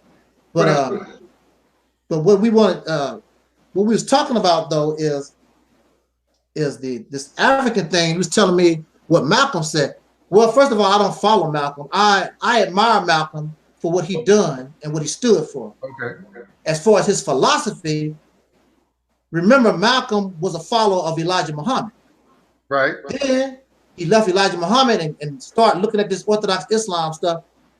I'm interested in those things. I'm interested in his fight. He was a fighter. Okay. That's what I'm interested in. And his knowledge was limited to what they knew during that period of time, just like they knew more than what Marcus Garvey knew. So now we are in the age of 2018 and things, you just got all kinds of stuff that's flying out here. And pretty soon it's going to be challenging enough where we're going to have to get something, at least something more concrete than what's happening now. I thought that's what the debates was supposed to be about. Sonetta and his debate, everybody arguing. Hey, they just make things more confusing. I don't listen to those guys. I know that. I mean, that's what I thought it was supposed to be about. Because you said they debate. Right. And what's the sense of debating? And so-and-so is going to still believe what they believe. And so-and-so still. So, man, what you need to debate on is, okay, you and I have our differences. What we need to first debate is, how are we going to work together? Just because I don't view things in the way that you view things, we still are in the same similar circumstance. And when the cracker come down, he's coming for you and me. So how, brother, let's take 5-hour debate. How can we work together? I know you don't like me saying that I'm not African, but you got to look over that. Nah, that's fair, it's bigger fish to fry here. Because when that cracker shoots you in the head, he ain't gonna ask you, are you Native American or African? Well, I'm African. Okay, I'm gonna shoot them in the head. You Native American? Okay, you can stay. They don't ask you that. They see a nigga. That's what they see. They don't give a damn whether you believe in the round earth or the flat earth. They don't give a damn. You're going to be flat land on the ground. That's the bottom line. So I'm more interested in those things, and I really don't like to argue and debate over them because they really don't mean nothing when it comes to freeing yourself from an oppressor. That's some stuff we can argue and debate about after you get free. And believe me, if I got that sister I'm chasing right now, we get free, I ain't gonna be interested in none of that stuff. Let me say this. Craig, are you listening? You know, Craig will go to sleep on you, man. Craig. Yo, I'm still here. I'm just sitting back, man. Just okay. I mean, you can jump in whenever you need to, brother. We like to hear your views too. I mean, really, at the end of the day, man, I'm just sitting back absorbing, you know, just the wisdom and stuff because, you know, like at the end of the day, like my brother also said, like it doesn't matter. I mean, you know, right now we're all in similar conditions. We have a common enemy. Right. We have a common condition that we need to find some type of solution to. Right. Immediately. Immediately. Yes, sir. And if you have leadership and you have people that you following and listening to, if they're not talking about unification, you need to leave them alone. Because one person is not going to be able to solve this problem. One individual, one divine organization is not enough to solve this problem. It takes a whole lot of mind to deal with this situation. There are people who are very smart, but they won't allow themselves to think because they're allowing other people to think for them. That's not good. Yes, sir. You should have an idea of what you want for yourself. That's why when they kill the leader, that's the end. You don't want to put yourself in that position when your leader is dead. That's the end of the movement because the people are still alive. You don't want that. Right. You want to put everybody in a mindset. If something happened to Dr. Umar Johnson, if something happened to Farrakhan, whoever your leadership is, the movement still goes on. One monkey shouldn't stop a show. Still should. Even the babies, when they get of age, should know what to do. Nothing should stop the forward progress. Our problem is our children don't know what to do, just like the civil rights movement. When Dr. King was murdered, somebody should have been able to jump on the horse and keep galloping. But it didn't. They killed Malcolm. That was the end. Somebody should have went to the United Nations. They didn't. When Malcolm was killed, that was the end of it all. You don't want to put yourself in that position. Even the United States is not like that. Something happened to Trump, the boy next in line, yeah, I said boy, because they call us boy. The boy next in line, he steps up. And then if something happened to him, they got somebody else that's going to step up and keep the stuff going. That's what we need to do. In our situation, if something happened to Reverend Mudflap, that's the end of the church. That's the end of it. You don't want to be like that. I agree. And, you know, and the most important thing is we have to recognize, get over these differences. We get hooked up on, you're a Christian and you're a Muslim. I'm not looking for no father. I'm not looking for no slave. I want us to get up out from under oppressor. We can argue all this stuff in a university or somewhere once you get liberated and free. All this arguing and wasting energy. You could be talking. Look, brother God, we got 40 to 70 million people that we need to contact and get on board. You know what I'm saying? We wasted our time debating with one another. We should be in the streets getting our people. That's where the real work needs to be. Yeah, but the thing is, my brother, I hear what you're saying. Yeah. But you can't. We all have a common goal. But if you got all these differences that's in the way, people would, like Umar Johnson said one thing. He said, pit race first. And a lot of the times we don't do that. We always put religion and other things in the way instead of saying our race should be our religion. Mm-hmm. So if I see you, brother, I should say, okay, he's a black man like me. Mm-hmm. So we're gonna work together. Just like if you look at yellow people. Yeah. As long as they're Asian or as long as they're Chinese, they're gonna work together. The money stays within them. The dollar circulates 100 times before it leaves the race. We need to start doing that. But the thing is that number one, we have to nationalize ourselves. When I go to the African parade in Harlem, I see the Garvey flag, the Pan-African flag. And to me, that's the most beautiful thing because everybody's on one page. To me, that's a movement. Once we understand that now, then we can move forward. But when we start talking about, I'm a Christian, like you said, I'm a Muslim, and I can't do this because my faith, you know what I'm saying? Then it throws everything off. That's why I have a problem. That's the reason why we can't move forward. And brother, I'm not trying to debate you. I'm never going to do it. I just want to clear things where that we gotta go with the resources that I want to connect to the resources. When we say, and I was telling Brother Craig, we got to be careful what we say. That we was here first, because then the white man won't owe us nothing. But even though you was right, one thing, because I saw a video a long time ago. I watch your videos too, brother. I've been really. Trust me, me and Craig, we've been watching your videos for a long time. Yeah. You said a thief don't owe. Right. I remember you said that because you was talking about the white man owe. The thief don't owe. But the thing is that we need somebody that's going to push that bill. Remember, reparation is still on the Congress desk as we speak. Yeah. But like you said, no one ever came up before and said, Malcolm tried to do it. Yeah. Got assassinated. Yeah. Because when it comes down to the government, it was business. Okay? To the Nation of Islam, it was personal. Right. Right? Dr. King tried to do it. Remember they went to Washington? Washington, the March of Washington was push reparation. This is what we're fighting for. Me and Craig, this is the whole thing. So we have to say that, yo, you kidnapped us. Because by you saying that we was already over here, the white man don't have to, oh, well, y'all over here, then y'all volunteered. Well, that's not necessarily true either, brother. Because see, it's still a crime against humanity, regardless whether you came from a boat or you was already here. It's a crime against humanity what these damn people done to us, done to our ancestors in the situation they put us in. It's still a crime against humanity. And the Japanese or whatever, they just gave them reparations or whatever for being in these internment camps during World War II.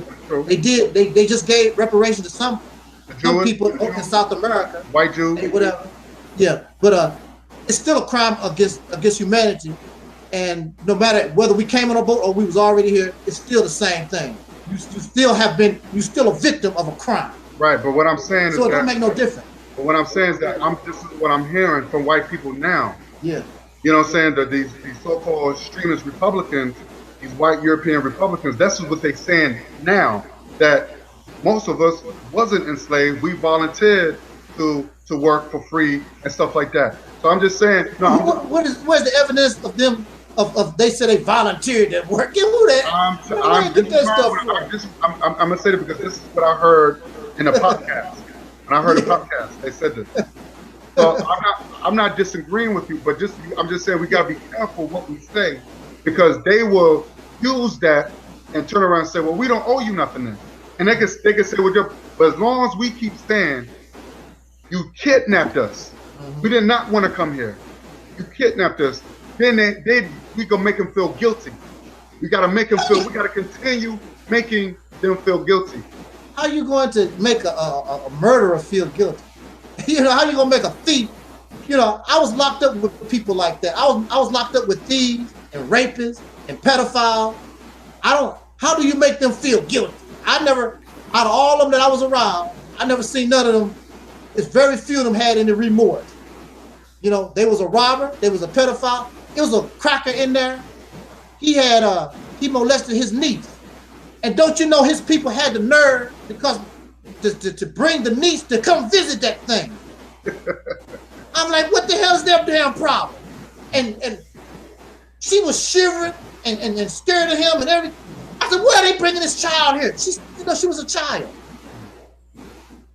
And he molested this young girl. They bringing her to visit. Well, that's still her uncle. And them doctors was like, how you gonna allow this child to come in here and see this damn pedophile? Yeah, I remember that. Yeah, I know you're talking. And the thing about it, he didn't want to tell us. He didn't want to. You know, most everybody tell everybody why you in there, right? When people don't want to tell you why they're in there, chances are they're a pedophile. That's what they done.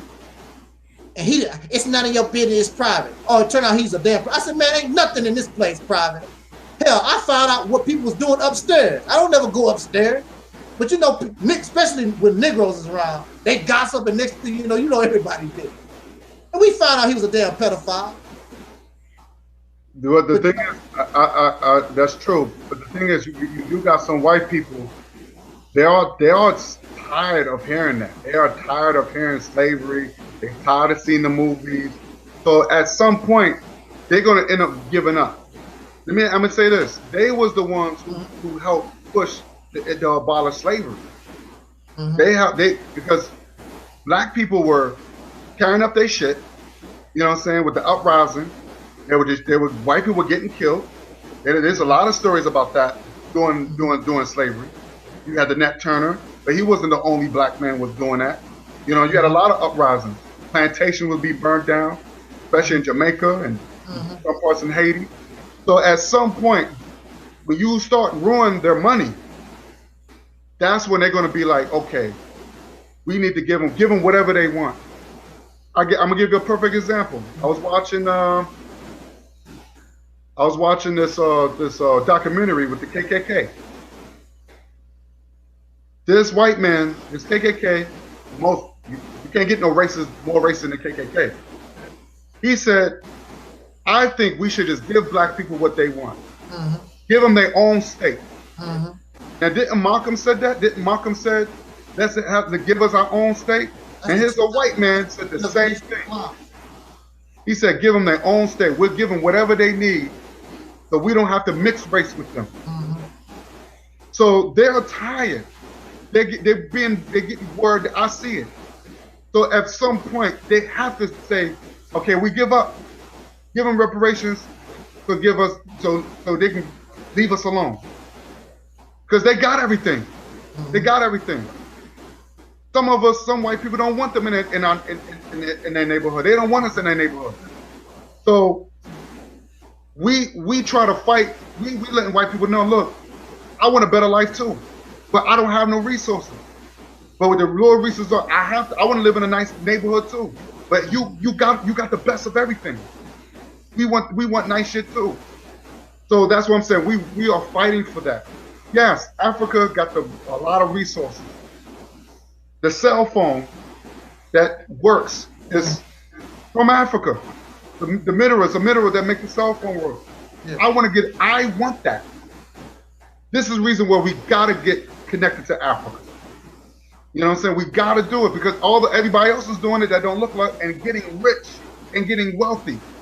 And it's not fair that we gotta sit back and we gotta just get the crumbs and we don't want to be African.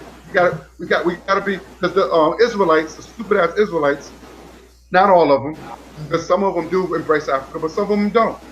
And they say, oh, well, you know, Africa's enslaved us and they brought us over here. And I say, come on, this is stupid. Why would you want to get away from a place where they got all that wealth? That's what I want. I don't care about, to be honest with you, brother, I don't care about nothing else. Religion, I want to be connected to the wealth.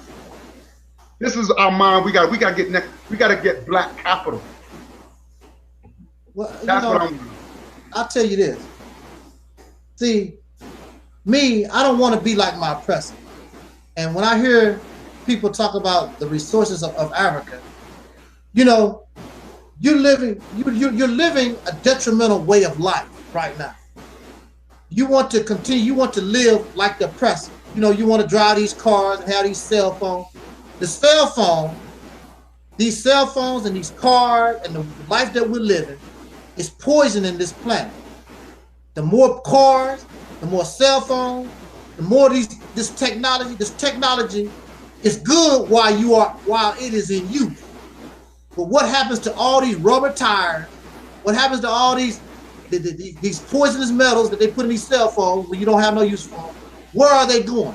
They're going into these landfills and going to these places where these poisons end up in the fresh water pool, putting these poisons into your water system, putting poisons into the air.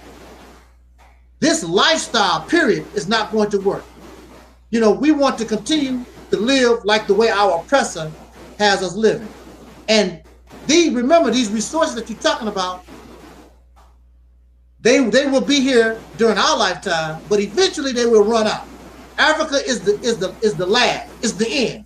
Once you go over there and rape and pillage and take everything out the ground, that's the end. Then what y'all gonna do? See, that's the problem. Africa should be the paradise, but you got folks over there digging and doing their thing. Pretty soon it's gonna be just like Europe and all the other places that they done destroyed. Then what you gonna do? And in the meantime, as you're using these things, like I said, people don't understand. Fresh water is getting low. Your air, you know, the reason why we had so much air, because for millions of years there was no cars and trucks and all these factories. But your air is starting to fade out too. So what's the sense of having all these resources and you can't breathe? What's the sense of having all these resources and you can't drink? You can't drink seawater. But that's the whole point of technology, is to make this and to improve things. We know they have what you call hybrid cars now. Yeah. Where that they don't use as much gas, or they don't use no gas at all. You know, everything's just a battery now. And so that's messed up though. Because that battery goes dead, it's still gonna go to the dump. But it's recycled. You put no fuels in the air. They recycle batteries. No fuels in the air, but you gotta do something with that battery once it get old. But the batteries, they do recycle batteries. Batteries do get recycled. They do, but many of them end up in the garbage dump. But that's true too. What about your cell phone? Got batteries in it. Yep. All these little toys and trinkets and stuff that you got. I'm not just talking about car batteries, because a lot of times car batteries are, recycled. But the batteries in your phone and toys and other little stuff that we use. Where these batteries going? Most people throw them in the trash. That stuff gonna end up in the water table. I know, and that's what we're, like I said, we're advanced people, and I think this is the problem that I have. But while we under this world, or under oppression, because we have so much ideas. We have so much ideas to improve the planet, and we can't utilize, because some of us are in jail, we locked up, or if we come up with an idea, it's been taken away from our oppressor. Yeah. So we can't really. We got to be careful of telling our ideas to people, because we want to take our ideas and we want to be wealthy too. I don't see it. When I was growing up, I was a science buff, and in those magazines, don't you know, they already have the electric car that can actually hover and fly. It don't need have no wheels, and it's like a jet. Right. They had that back in the day when I was a little boy. The prototype. But the oil companies and these big boys, these big companies, hinder that type of development. That's true. Because I guarantee you can run a car off water. That's regular true. tap water. I bet you can. Yeah. They already have that. Yeah, they already have it. Right. But the oil companies like, what we gonna do with all this oil? We got all this oil. That's true. Stuff like that. Silly stuff like that. Man, come on, man. And like I tell Caucasian people, you should be happy that Western civilization is destroyed, just like I am. Because it's detrimental to both of us. Mm-hmm. It's poison. Just like you was talking about what I'm bringing is poison. It's poison. It's poison, man. I ain't gonna forget, brother, you call stuff poison. No, I'm just glad that we cleared things up. You got back on it. And that's all that it takes. Some of these brothers, instead of arguing and debating, why don't you talk to me? Mm-hmm. Instead of debating. I'm not here to debate. We are going to talk to one another. I'm not here to debate you. I want to debate the cracker and any other enemy. Them the ones that I want. But I went on this Jewish show. This guy, he's a Jew or whatever. And I thought I was going to get all this, and I went by myself. I ain't scared of your ass. And they was cool. So, you might not get the the resistance you think that you're going to get. And they want me back. Oh, wow. And the original reason why they wanted me on their show was because I said that the white man changed time. What you mean by that? The white man changed time. And then he wanted to argue with me about, because at the time I was giving money away. How can you give money away and you talk about you oppressed? So that's the reason why they really wanted me on the show. Oh, but I went on the show and we basically discussed issues. I didn't really debate with them. And they, I go and make my little comments on their videos or whatever, make my presence known, and we pretty, they cool people. But like I said, it's about respect. It's about respect. I'm not gonna go around calling people crackers and only when I'm specifically talking about certain people. Like if I'm talking about Thomas Jefferson, yeah, that cracker, that racist. Yeah, in his case, yeah, you damn Skippy. But if I don't know you, I'm gonna give you the benefit of a doubt till you show me different. And hell yeah, you're a pink racist cracker, Peckerwood too. Yes, you damn right. No more respect for your ass. You done show me your color. Ain't no doubt about that. I'm with Sarah Susan said, you damn Peckerwood. Yeah, you're right. So but I'm gonna give you the benefit of a doubt for a few minutes. Let me see where you're coming from. I'm not gonna put everybody in the same category. And the white man is not gonna see technically, and I understand where people are coming from when they talk about the white man. But so you have to understand this, and I wish people would. Clear me up. If I'm in error, please show me. But far as I know, there are about 70 different type of white people. 70 type of white people. They didn't directly participate in slavery. Of course, they benefited, but also everybody around the world benefited from chattel slavery. Everybody, including an African nation, they benefited from the slave trade, but they was not actually involved.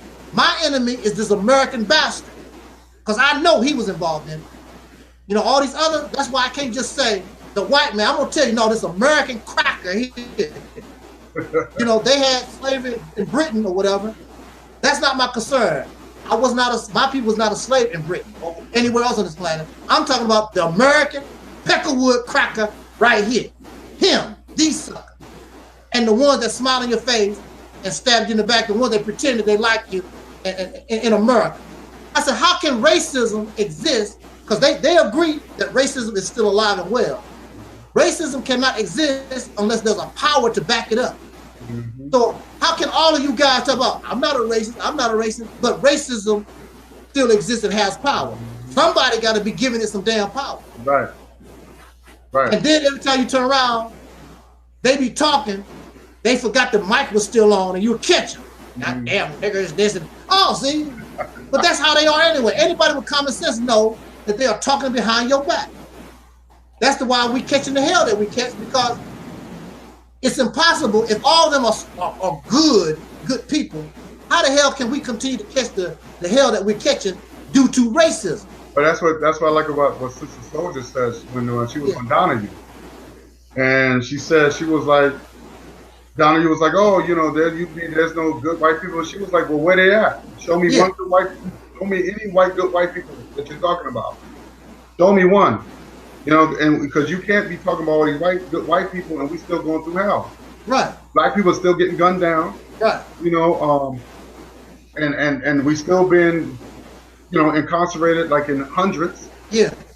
So where these good white people at? Look at how they supported George Zimmerman. They made that dude. They raised $500,000 for his defense. Yep. And this cracker in St. Louis and Ferguson, they made him a millionaire. Wow. He shot, what's his name? Michael Brown. Yeah. He shot Michael Brown and made him a millionaire. Yep. You're gonna make the killers of dark-skinned people millionaires. Wow. I'm like, wow, yeah, right. But that goes to show you what you're dealing with in this country. They giving their money to these people and happy that they shot down a black person in the street. Making these people millionaires. They getting paid. You know what I'm saying? That's crazy. So where the good white folks at? That's countering this. Where they at? Where their voices at? I don't see them. You see a few of them in, like when they was marching for Trayvon Martin and when they was rioting in Ferguson. You seen a little handful. But where the good white folks at? Where they at? I'll give you your credit. I can't give you no credit if I don't see you, buddy. Mm-hmm. You know, I don't see you. I don't see you. But for the ones that's there, I got to give them their props. Because you got Negroes that's not there. Mm-hmm. I was one of them. But see, I don't get involved in stuff like that anyway, because those families, they take that money and go to Disneyland. No, you ain't gonna use me. That's true. And you know, they kill Michael, because I think that's what Michael Brown's family didn't get nothing out the deal. So I think they got upset. I think it was Michael Brown's family, or was it? Yeah, they didn't get no money. They was trying to sue, but they didn't get nothing. They was all upset and mad and angry, because they want to go to Disneyland too. These crackers getting tired of paying these niggas money. Yeah. That's gonna get old. They're like, man, give these niggas money. You know, and I can guarantee you, the deceased family member, they didn't give a damn about them anyway. Mm-hmm. I can guarantee you, they didn't care about that person. But now they got these high-powered lawyers trying to get paid.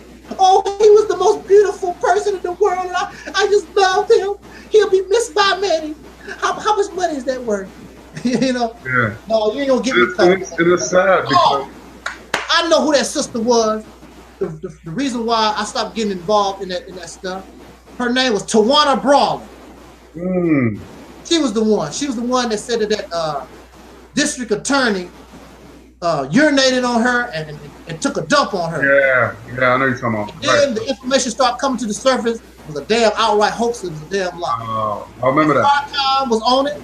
Public Enemy was on it. Al Sharpton was leading the charge. Then this information showed up. See, the thing about being a cracker is you do so much dirt when somebody accuses you of something, it's hard not to believe it because you done so much damn dirt. Right, that's true. But that's your fault, white boy. Shouldn't be so damn dirty all the time. Mm-hmm. But it came out that it was a hoax and it was a lie. That Tawana Brawley cracked. That was her name, Tawana Brawley. And I'm like, I'll never get involved in no stuff like that again. Because you know everybody was Tawana Brawley, them crackers did that to our sister, and blah blah blah blah blah. I remember that. Yeah, it turned out to be a lie. I'm like, you ain't gonna get me on that no more. You know, not gonna get me. I don't. You know, I feel sorry for Trayvon. Don't you know, brother? I still, you know, Trayvon is not my son. I still feel, you know, I have feelings for what happened to that, because I can imagine what happened to that young boy, and this bastard shot him in the heart because he was getting his ass kicked. He should have been messing with that boy to begin with. And he was still a boy. He was 17 years old. That's true. He was a young kid, yeah. A young child, you shouldn't have been messing with him. Hell, he was going to the store to buy Skittles and a tea. Mm. You know what I'm saying? Not a beer and some weed. He was going to the store to get him some tea and enjoy himself, you know, being with his dad. You see how evil white people are? Yeah. Even when they did the autopsy, they said, oh, he had some weed in his system. Like, that should justify his, like, he deserved to die. Because he had some weed on. You know, and I said, why would, you know, and this is, and I showed you how evil white people are, how they would have put that out there. Yeah.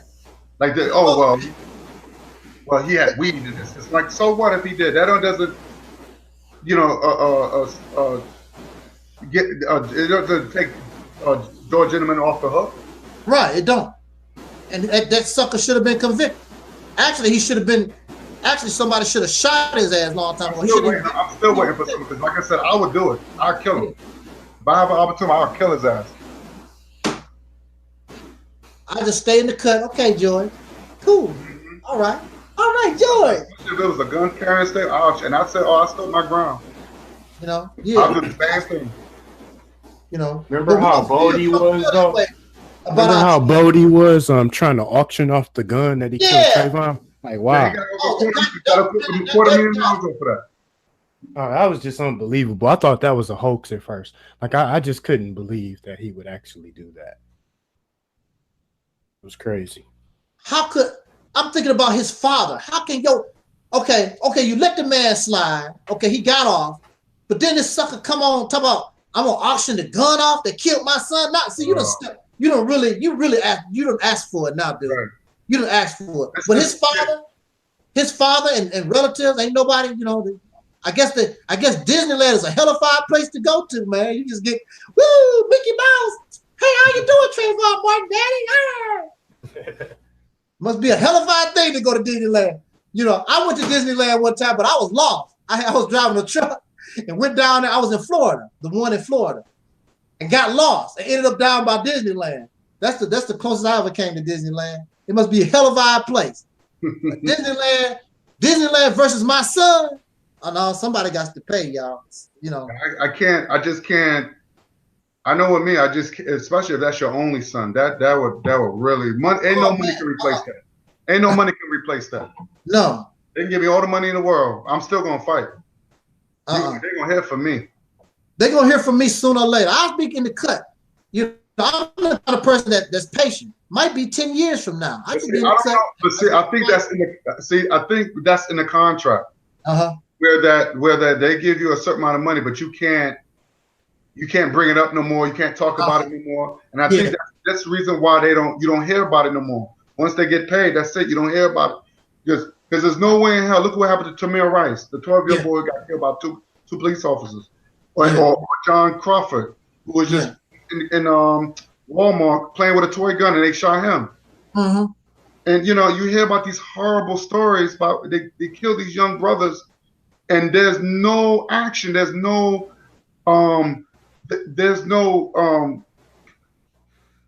consequences. I mean, everybody, once they get that money, that's it. That's it. It's in the contract. I'm going to break the contract. I'm going to break you. I know that's right. What can they do? Get away with that. I'm sorry, because there's no way how I can live through that. I can't live with myself like that. I'm sorry. Right. Eric Garner's. I think Eric Garner's family got paid, but his daughter. Yeah, they got paid too, yeah, they got paid. But she died mysteriously. She started speaking out, and all of a sudden, she catch asthma attack, and have a heart attack. Yeah, you're right about that. They got, these crackers is real slick. They can kill you with certain radioactive isotopes and stuff. Just put it to you and put it on your skin. Next thing you know, you're dead. That's what I think they did with Khalid Muhammad. I think he was murdered. Khalid Muhammad was murdered. You'll never know. They can put chemicals on your body. There's chemicals. If you touch it in a few minutes, you're dead. You'll be a dead man just by touching it. Matter of fact, fluoride that people put in the water and you use for your teeth, pure fluoride. If you touch that with your hand, you're dead, man. That's true. If it's pure, yeah, that's true. It's pure. You're dead, man. Yep. Chemicals and things that they can use, can just put out and puff it out in the air, whatever. You're dead, man. Anthrax and all that shit. Yeah, all kinds of stuff, man. Look at the people doing 9/11 with the asbestos. When they was breathing all that stuff, all those people was dead and gone. When they was trying to look for them survivors in 9/11, doing the World Trade Center, all those police officers, they all dead. The dogs and all, they all dead because they're bringing all that stuff in. They didn't even wear no mask or nothing. Oh, you can't go into a situation like that and not wear no kind of mask. You asking for it because you got all kinds of stuff flying around. Yeah, all kinds of, anything is there. But that World Trade was built in the 60s. That World Trade was built in the 60s. So you can imagine all types of stuff would built up in that building over time like that. So when it collapsed, all that dust and stuff and asbestos, it will kill you like that. Because I mean, you mess. I mean, especially according to how sensitive you are. But if you are in an ordinary house messing around with a lot of dust, that dust will mess you up. Look at the moles. It was on the news how mold are number one killers. You get lead poison and all that. Yeah. So it's a dangerous thing, like you said. They can kill you with any little thing now. Yeah. Any little thing. You can't even drink the water now. And like you said, we was talking about French Michigan. You can't even drink the water over there. You can't even drink the water. And that was done purposely, by the way. It was. That was done purposely, by the way. And we are slowly to like save money and not go through some trouble or whatever, basically. But it's a bunch of niggas that was gonna be affected. They didn't give a damn. We are at war. This is war. And you know what the funny thing, and I love what Malcolm has said. And my mother has said, me and my mother was talking one time, and she said, we need to stop associating our oppressed with other people who's been oppressed. We need to stop sharing our oppression with everybody else. Like Puerto Ricans or Latinos. They have their own issues. Yeah. I'm sick and tired of black and brown people. What do you mean black and brown people? I don't want to associate my when I get reparation, I don't want them to get it. That's me. Call me whatever you want. Whatever I get, whatever my people get, should be only for my people. I tell people, whatever you struggling, you handle it just like we for. You do your own Million Man March, a Million Man Latino March, or whatever you call it. Right. Don't come over there and bandwagon on our shit. And this is where the reason why the civil rights didn't work, because everybody started to get on it. White women, even white women, are now talking about, oh, they violated my civil rights. You wasn't there with us when my people was out there fighting. Yeah. My mother was around that time doing the civil rights. There was no white women coming there saying, I'm going to fight with y'all. No. We need to stop doing it. We need to stop allowing people to bandwagon on our struggle and our hard work. And that's another reason I'm down for. Let me tell you something, Talik. I want our people to be as selfish as fucking as possible. We need to be a real selfish race in order to get shit done.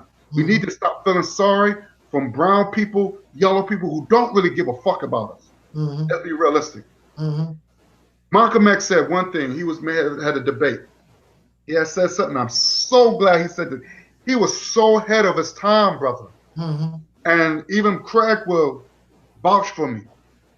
This brother, Malcolm X, was so. He said, and you probably seen this video when the guy said, "Oh, well, what about Puerto Ricans?" What did Malcolm said, Talik? Remember that? I don't know if you remember that. I forgot who he was debating somebody.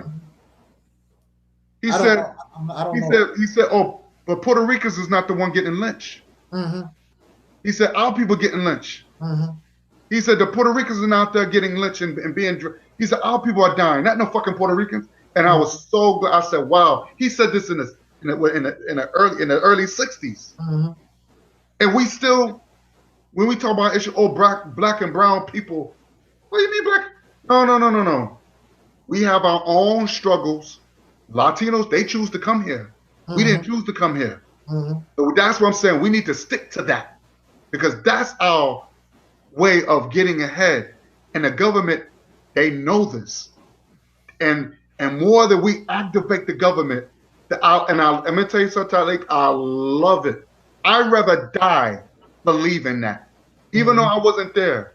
And I'm going to go with my teachers. Whether it's Marcus Garvey, he said it, because he even said that I'm from Africa. I'm not from Jamaica. Marcus Garvey is Jamaican. But he let you know, my people came from Africa to Jamaica. And they all took, they say, wow. So he's the one who pushed in the Pan-Africanism, the red, black, and green. We hold that dear to our heart because those colors symbolize something. And that symbolizes the continent. That's our throne. At the end of the day, that's our throne. But we have to keep that, because that's what get the white man pissed off. He's mad. He don't want to owe us nothing. And I'd rather die. I'd rather fucking die and tell him to say, you owe my people. I'd rather die like Dr. King, because they killed him because he was pushing reparations. He was pushing because they don't want to, because when they owe us, when they give us the money, did you know we'll become a powerful race again? Because guess where my money gonna go? My money gonna go invest in those cars over there that the black man's making over in Africa. And I'm gonna try to bring those cars over there. We ride in European cars and Asian cars. The Japanese cars got their own cars. The Koreans got their cars. Where's the African cars, Talik? Where's our cars at? They making them. I'll tell you this, and I'm gonna say this, and I'm gonna have to get out of here. You cannot give our people no money with the mentality that they have right now, because you might invest in an African automobile factory. These niggas going straight to Mercedes-Benz. They going straight to Disneyland. Well, brother, I can go straight to the weed house. I understand that, but you can't do that with these niggas. You can't. And you're right. But we can't focus on that. We got to start from somewhere. And here's the thing is, I'd rather be connected to people who think like me. We got to start investing. We can't worry about what other black people do with their money. If that's what they want to do, if they want to get back to white folks, that's what they're doing. We can't worry about that's that. the reason why the cracker, I was telling it, you know, I said, that's why the government should just go ahead and give a little funky reparations. You know, you don't get the majority of it right back Yeah, anyway. you're gonna get it back anyway. Yeah, it's true. And see, we so messed up. Really, if we had competent leadership, they could handle the situation for us and put it in the use where it needs to go. You should never put nothing like that in the hands of no individual, because our people are stupid like that. Because you know they're gonna buy. Look what they do when they win the Price is Right. They win that little money, whatever, and you see what they do. They win the lottery. How many dark-skinned people have won the lottery? That's and they true. gamble and win thousands and thousands. It ain't like we really broke. Right. Negroes in this country ain't really that broke. They keep talking about all the black folks are so poor. They just look at all the money they gave to the Black Panther movie. How many car factories could you build with that money that they just gave to the Black Panther? Right. Get it on bootleg, invest in the car factory, but they ain't gonna do that. Negro find money for what he really want. But let me say something, Charlie. Money is new to us. Money is new to us. Remember, the white man, he had 400 years to practice and do things with money and invest money and all this other and flip and know how to flip it. He had 400 years. Yeah. We didn't start seeing $1 million when I'm talking about us like Muhammad Ali and these guys since the 60s. Well, no. Maybe in the 50s. What's the name? The first millionaire was Ida B. Wells. You know, she did the hot cone. Ida B. Wells, yeah, that show with the hot cone. And Dick Gregory said he made his millions when in the 50s or something like that. Ida B. Wells, but yeah, with the hot cone, yes. Yeah, millionaires back in the day. Right. You know, money hasn't been a problem for the so-called. We didn't have 400 years though. Yeah, right. Yeah, we don't have 400. We way behind in the game because we talk about millions. These crackers talk about billions, if not trillions. That's true. Exactly. See, our little businesses make millions, but his crap, the studio or the Black Marvel studio just did $1 billion on this one movie. Right. Just did $1 billion worldwide. They bragging on over $1 billion. Yeah, that's the new thing. $1 billion is new now. That's a new thing now. Stan Lee and the boys like, I appreciate the Negroes in America and kicking it off. And then they talk about the Africans, because there's a lot of YouTube videos. We got the Black Panther in Africa here too, and then Ghana and places. Yeah, for the Black Panther. You know, how is that going to help your situation? You know, get that crap on bootleg. The hell with that stuff. You know? I got a copy of the bootleg, beautiful copy. Matter of fact, just wait a couple of months and you can get the actual beautiful copy off the internet. It ain't that serious. It ain't that serious. The thing is, brother, but you have to understand, it's bringing us. I look at it, we all forming a bridge between blacks over here and blacks in Africa. We got to bring. We got to build that bridge, B. What's his name? What's his name? Your boy Killmonger, the brother that played Killmonger. Yeah. Just saw a picture of him at some stand or whatever. Got a picture of a cracker gal with a string up her ass. But they said that he wasn't with her. He wasn't with her. He was with her. What? I wouldn't want to be around her at all. Period. Why are you hanging around some Becky with a string up her ass? I don't know what was because sometimes you could get caught. Yeah, I know. Somebody in at the wrong time, wrong place. You know. Yeah, it happens to start a long time. Somebody was standing there and they associate you with that person. But you ain't gonna never find me in no place, and Becky standing next to me. You ain't gonna find a picture. Yeah, that's true. I don't go to places like that. I don't know what the situation with that, so I don't know. It's not like he was hugging up on her. No, he wasn't. Which is that's a good thing. But I ain't gonna give him a chance to catch no picture. You ain't gonna see no picture of me with Becky with a string in her ass. With me, no, it ain't gonna happen. No. You ain't gonna catch me like that. They gonna say, "There go brother Tony, look, they go Becky with the string in her ass." No. I'm not even gonna put myself in a position where Becky can come around me with a string in her ass. You know, she gonna have to be fully clothed. You know, as soon as she starts stripping, I'm out. I know, no, you gonna keep me caught. He could have been working on another movie. I mean, who knows? I don't I don't know what the situation is, because at some point, I know what part two of the Black Panther movie. Becky comes to Wakanda. That's what it was. That's what it was. You got it, brother G. Yeah, Becky comes to Wakanda. That's the Black Panther part. I am not going to support that shit. I'll be pissed. I'll be pissed. You son of a bitch. That's probably what he was working on. I hope that's not the case. Yeah, but yeah, man. Let me get out of here. It's almost midnight. I'm gonna go watch some. How you doing, brother Craig? You still there? Oh yeah. I'm just laying back, man. You know, preparing myself for bed and just taking all the information in. And yeah, we always have a good time here, man. Yeah. I think our conversation was very informative and intellectual. I mean, and I guess whoever watch it, they can make the decision for themselves what they want to be or what they want to consider themselves or whatever. Right. It was just I didn't want to make it turn around to be like a debate. It was just more like I'd rather just take what I know from the past. Yeah. Just like a boxer would learn how to fight. You got to learn from the greats. And I want to learn from the greats. Like you said, Malcolm inspired you at some point in some way. He inspired me, and I learned from him. I learned from Garvey, because that's the only way it's going to make me to find out who I am and what I'm supposed to do in life.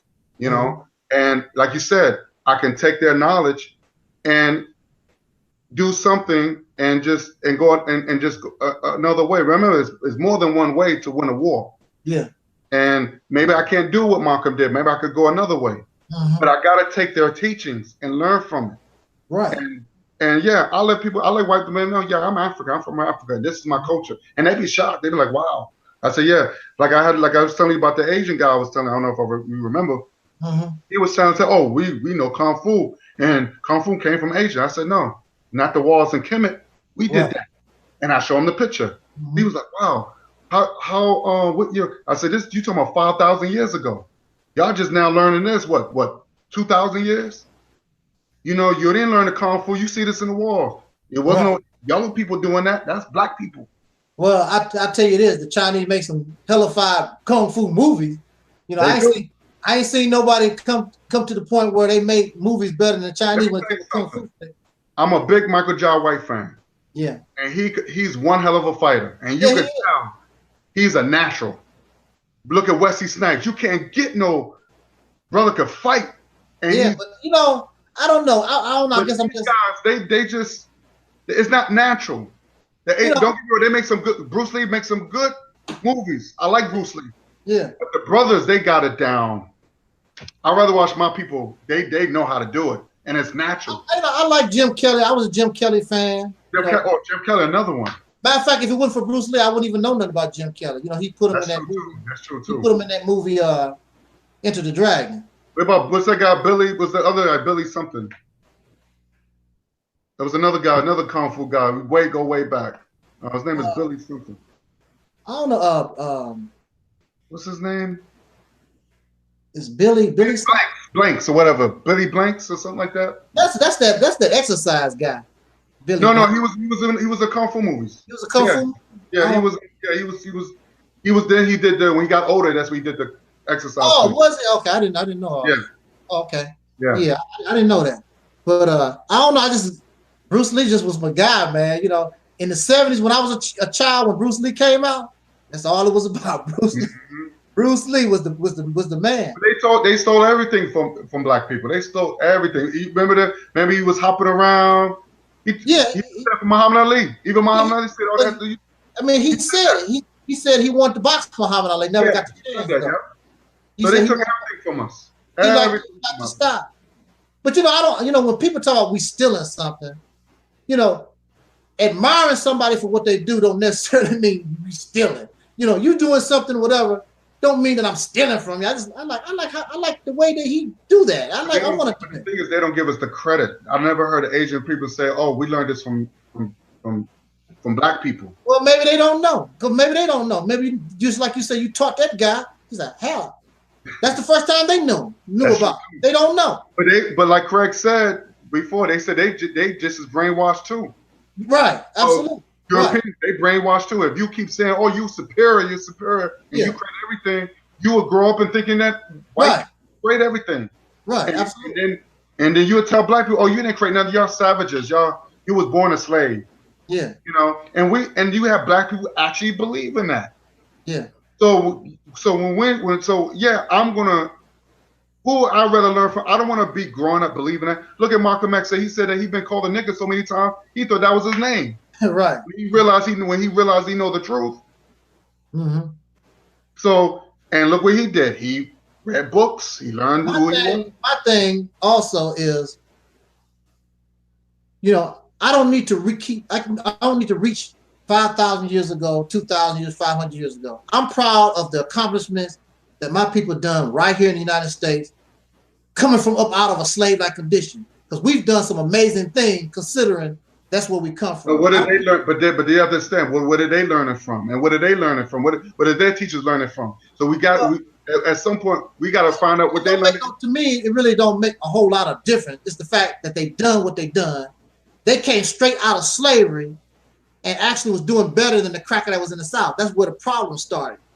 Because them old Pope Pecker was like, how the hell was they slaves and can't read and write and they got more than me? How the hell did that happen? They got totally upset over that stuff. That's true. You're right. So, you know, we are some amazing people. Can you imagine what we could do if they wouldn't bothering us? If they didn't tear the things that we created down, that there was nobody messing with us. Woo, man. I will say this, and this is what we're gonna end this like this. Yeah. Support black businesses. I just bought some, and Craig, if you're listening, I bought some I just ordered some RBG sneakers. Mm-hmm. Okay. I bought those myself. They red, black, and green. Red, black, and I love them. This is my second pair now. Mm-hmm. And I even signed up to earn money. Mm-hmm. So whoever buys them, we can get rid of money. That's how we grow as a people. This is a start. Mm-hmm. And I have a hat with the Ankh. I don't know if you've seen that, but I have a hat, and I bought that. So as long as my people start doing something, I'm going to support them. I'm going to start putting my money into black. If you have a black bank, yeah, put your money in that. This is where the change starts, because at the end of the day, it becomes that dollar. Mm-hmm. Don't get me wrong. I don't like the faces on that dollars. Right. But it comes down to the dollar. At the end of the day, my question is where your money's going. Right. That's the question. Because at the end of the day, money talks. You could, like you said, and I remember you had said this, you could talk all that black stuff all you want. Yeah. But at the end of the day, can you back it up with that dollar? Mm-hmm. I want to be that dollar where I want to have, if I'm going to preach, I want to be, the money got to be the currency. Mm-hmm. I want to be, if I'm going to be African, I got to be worth something. Mm-hmm. I don't want to be a broke African man and talk and be with a dashiki and all that. I want to be worth $1 million. White people walk around like they're $1 billion. Mm-hmm. That's why if you kill one of them, you automatically gonna get locked up. You know, you're gonna serve some serious time. When they kill us, they get off. Mm-hmm. That just shows you that our lives don't mean nothing, because we don't value our lives. Mm-hmm. When we start whipping these white people's ass and let you know you ain't gonna touch my brother, I'm not gonna sit there and record. I'm not doing that. Mm-hmm. I'm gonna whip their ass. If they put their hand on you, my brother, I'm there. And even if I got put my life in I'm not a Christian. Mm-hmm. But you got black people that go to church every fucking day, and they don't even do what Jesus have done. Right. Jesus says, love each other as brothers as I loved you. Because he knew he was going to go. He said, I'm going to die. They're going to kill me. So you got to continue that. You got to protect each other. Mm-hmm. You got to die for each other. Just like I'm going to die for you. You got black people don't do that. They sit there, go to church, and they singing that slave song by John Newton, what's his name? Norton, whatever his name is, who sing Amazing Grace, the slave trader. And you got black people singing Amazing Grace. Mm-hmm.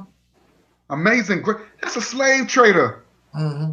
Why are you singing that song? And Amazing Grace. And they singing that song in the church, in these black churches. Yeah, that's a what they call, that's a staple.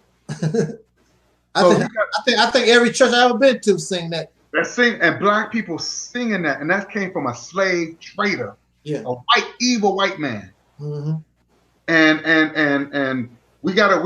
If they don't even follow the Bible, I'm just like, yo, if you're gonna read the Bible, at least do. The only person that know that did exactly what he supposed to do was Dr. King, and he was a true Christian, I should say. As far as he died like Jesus died. He died for his people. Yeah. That's what we need to do. We need to continue that. We need to sacrifice each other, sacrifice for one another, as well as our families. But we need to do it for because when I see you, I see myself. Right. That's right. This is what we need to do, and this is what the change need to do.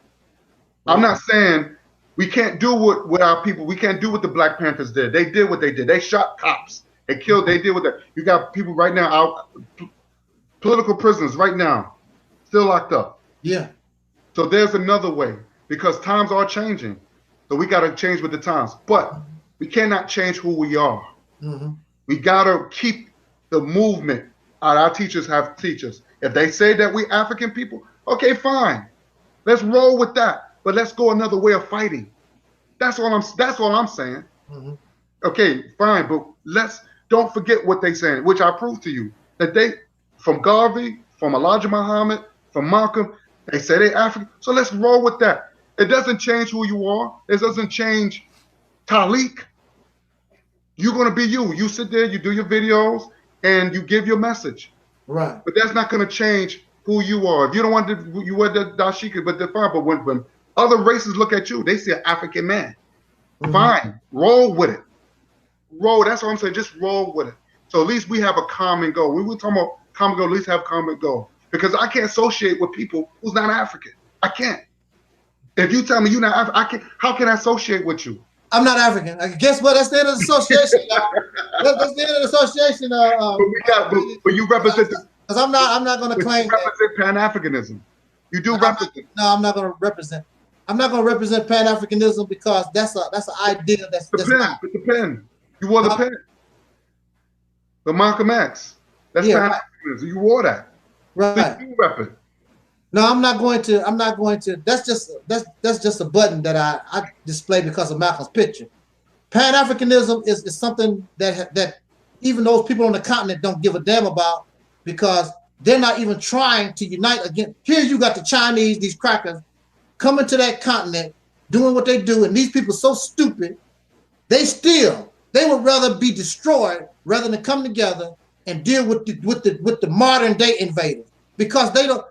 It's all that continent is about. It's about tribalism. They have hatred and war and dislike have been going on for centuries, way before the cracker even got there. They don't like each other like that. You got people that we have this delusion like these people believe they are brothers and sisters. There are many of them will tell you that them people ain't my brother. They're not my sister. They don't view themselves as no family. I understand that, but this is what They just don't. Listen to me, brother. This is where social media comes in, because I have African people on my Facebook page, and they are now in tune with the movement. They are saying that I'm Pan-Africanism too, because they want. Listen to me, and we need that. We need to come together. But that's just that's some Facebook friends. You talk about the leadership that's there, the leadership in Congo and all these different places. That's the leadership. But they're not interested. But let me tell you something. I was looking at the All Eyes on Me when Tupac's mother said that it wasn't because we had the black leather, but Tupac's mother was with the Black Panther movement. Yeah. She said it doesn't matter we had the guns.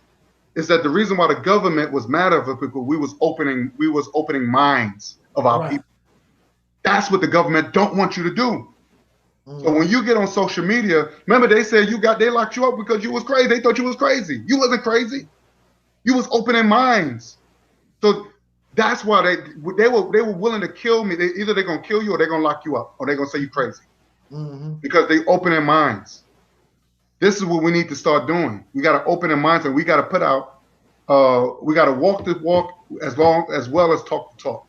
That's all I'm saying. And this is a good platform. It's like a marriage. See, it's you got to look at it. It's like a marriage. People got to learn how to compromise their positions in order to get a job done. That's true. We're on a team. We're on a team, and I always give this example of Michael Jordan. Everybody that was playing with Michael Jordan didn't like that dude. That's true. You're right. But they all wanted that championship. And Michael Jordan, who was the superstar, you got to give Michael Jordan his credit. But Michael Jordan was not playing team ball. Phil Jackson had to sit down with Mike and say, look, okay, you're a superstar. We give you that, bro. Okay. You can't do this by yourself. That's true. You're going to have to be the leader. And you're going to have to be a team member here. And when Michael Jordan did that, he still was a superstar. But he began to take his team to championship. You hear the interviews from some of the other guys. A lot of them didn't like Michael Jordan. That's but true. They won a championship for Chicago. Well, let me say this. I think a lot of our times that we need to stop getting jealous for one another. Because at the end of the day, when it came down to winning a championship, they had to give the ball to Michael Jordan anyway because he know he'll get that ball in. Right. If I'm Scottie Pippen, I can't do what Jordan do. Right. So I have to give it to him because for some marriage, he will get that ball in that hoop. He was the main guy. Right. Michael Jordan threw a 3-point shot from dunking, and he would get the most points. He was the main guy. So it doesn't matter if a lot of the time it was just a little jealousy. We get jealous of one another, but we got to use that jealousy of one another to make us better. Say, look, yeah, I might have a little hate.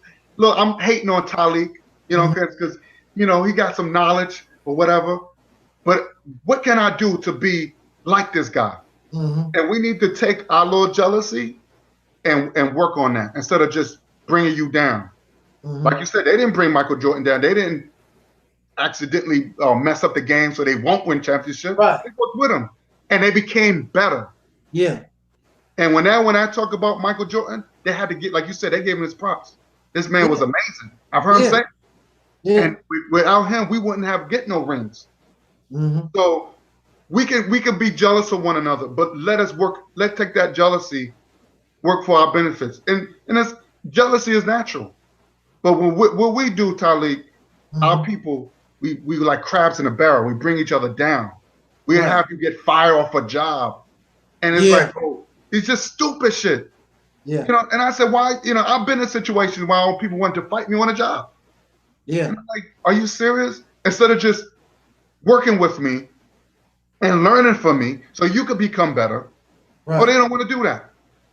So they rather sacrifice themselves to bring another black man or black woman down, which is sick.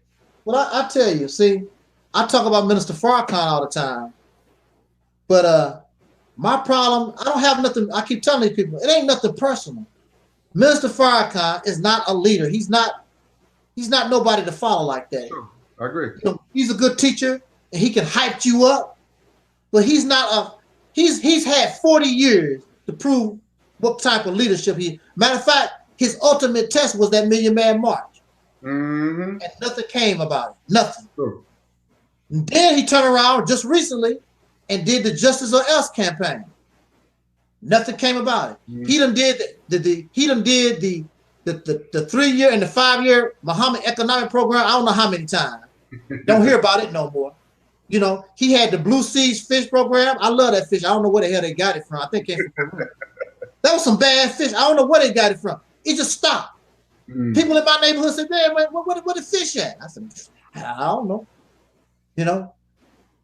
Being with him, they'll start something and then stop. That ain't how you run business. That ain't how you do things. That's true. But with him, the time that I spent with him, we'll start something, then all of a sudden it's just disappear and stop. Wow.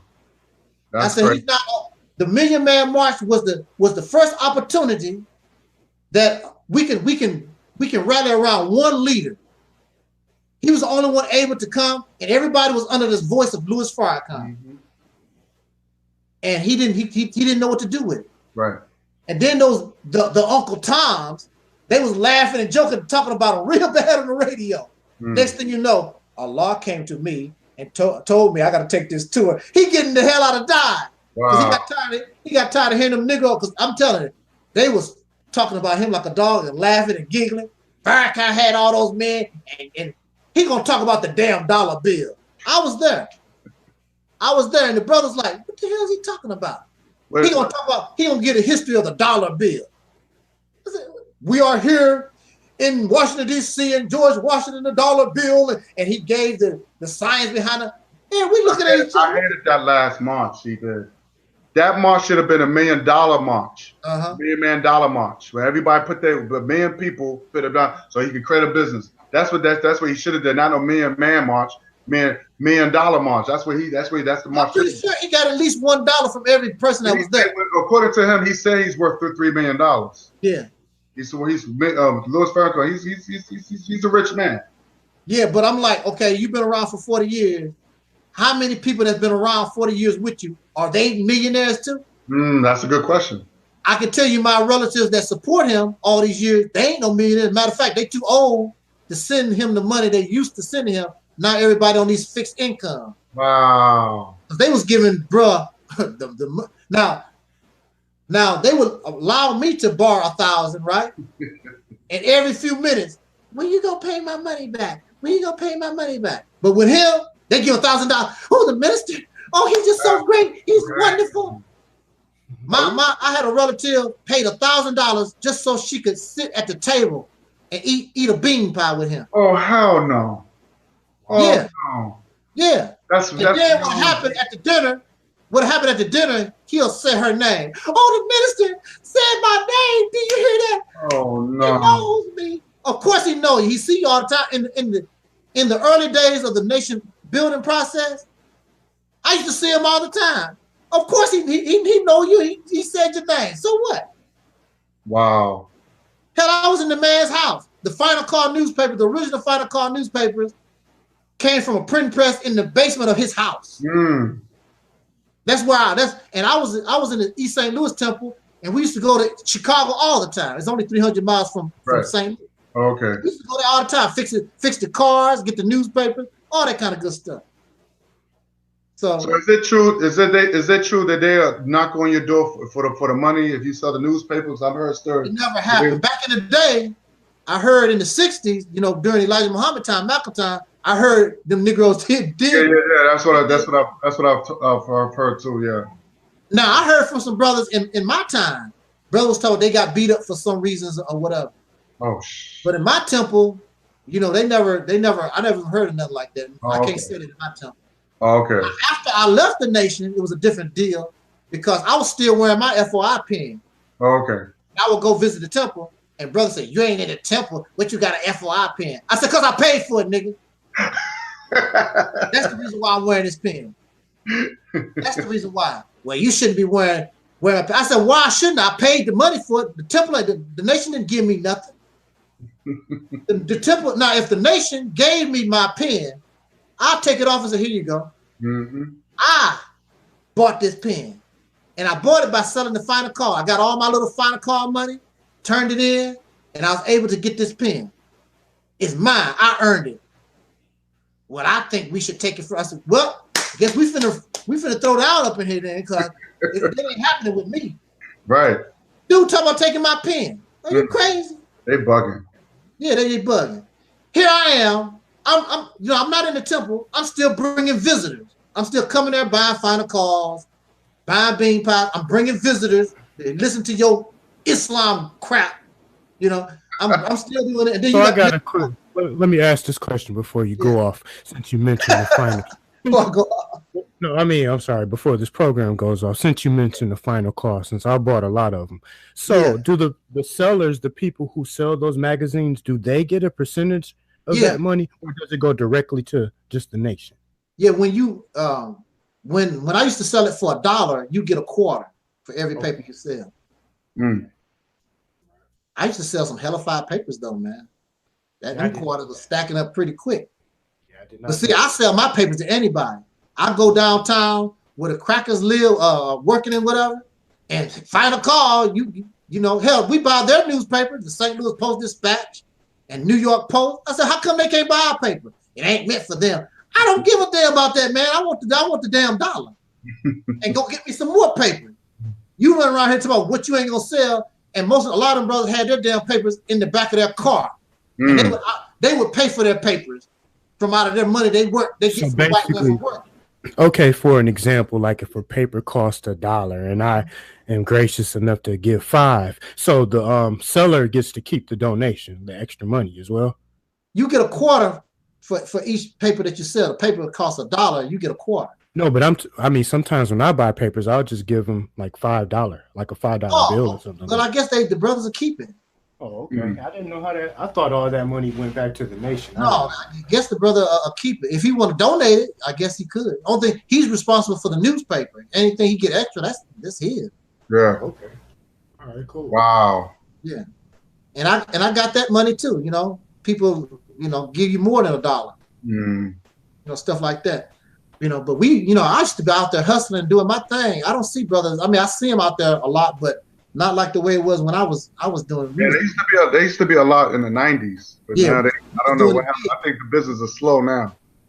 Well, Minister Farrakhan himself, he that Scientology stuff and things he's been doing. I know a lot of people is leaving him too. A lot of people who was used to be down with the Nation of Islam, they started leaving because he started to detour a lot of Elijah Muhammad's teachings too.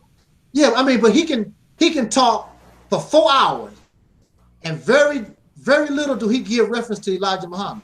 Yeah, sure. Malcolm talk about Elijah Muhammad, and he'll say every few whatever, and Elijah Muhammad taught us this, and the messenger said this. You don't hear that from Minister Farrakhan. He talk for 4 hours, and he might say, well, Elijah Muhammad. Did I see that picture of him? Then he keep rolling for 4 hours. He don't do that. That's because it's not Elijah Muhammad's teaching. He's changing the whole doctrine. Yeah. And, if you listen to Ali Muhammad, he talks about that because he has a lot of issues with Louis Farrakhan. He used to be with the Nation and he left. Yeah. He's still a Muslim, but he was like he's more towards Elijah Muhammad's teachings. Yeah. He said he really hates Louis Farrakhan. He really hates Louis Farrakhan. Taking pictures with white women and all this other stuff. And his son married to a white woman. One of his sons, I think it's start with a J. It's one of his sons. Joshua, yeah, married to a white woman, got a biracial child. And he was a drug addict. Elijah Muhammad, that was against Elijah Muhammad. All that's against Elijah Muhammad's teaching. Joshua was a drug addict, and he met this cracker thing in the drug rehab. Why is Louis Farrakhan taking pictures with the mother-in-law? I don't know. I wouldn't even want people to know myself. I'm like, if that was going on, I wouldn't even want people to know. I try to keep that on the hush hush. Exactly. And and plus that's his son. Don't have nothing to do with him. But he's parading around like he's proud of the crap. And he's on picture. I never saw Elijah Muhammad take pictures with a white person. No. I never saw Khalid Muhammad take pictures with white people. No. I never saw Malcolm take pictures with white people. I never seen that. But Louis Farrakhan, he's cheesing about. He said that Eminem was his brother. Now that's against Elijah Muhammad's teachings. He said the white man's not your brother. But he sit there on Instagram and he's put out the post, or was it Twitter, for my brother Eminem. What? And Eminem is known of dissing black women. And I said, what is he doing? So, and this is the reason my disgust with that man. Yeah. You don't do that. He's a celebrity seeker. He always want to be in some celebrity's face. Some singer, rapper, whatever. Here I am. I'm working my ass off for you and doing this. Won't give me the time of day, but next thing I know, here goes Snoop Dogg. Yeah. We boys. Exactly. I say you old. I'm out. He knows my uncle. My uncle just died 2 years ago. I'm sorry to hear that. And didn't even acknowledge, didn't send a postcard, condolence or nothing. And I told my auntie, I said, this man knows your husband. Well, it's all right. No, it ain't all right. Now you see what kind of person this guy was from the very beginning. And let me add on something else, my brother. Yeah. Louis Farrakhan didn't do nothing for the funeral of Muhammad Ali. He don't give homage or did give his respects to Malcolm X, who did a lot for the nation way before he became leader. Right. He never done nothing for, not even Khalid Muhammad. He never gave any condolences. He never went to the funeral. Mm. And I'm supposed to respect Louis Farrakhan when these people had Khalid Muhammad had put so much energy help building Farrakhan up. He was willing to give his life for that man. He carried a pistol in the early days. He was carrying a pistol to protect him if necessary. And you met Khalid Muhammad, am I right?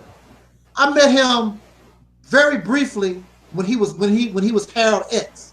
Oh, that's when I knew. That's when I knew Khalid. He was Harold X. Wow. Yeah. That's what's up. He was the minister of 27 in California. Oh, okay. Yeah. That's what's up. Yeah, because I didn't know who this Khalid Muhammad person was. I said, who the hell is Khalid Muhammad? You know, because I knew him as Harold X. I forgot what his last name was. Oh, okay. Harold X. Yeah, I didn't know who Khalid Muhammad was. Yeah, I remember when Louis Farrakhan did the speech talking about Khalid Muhammad.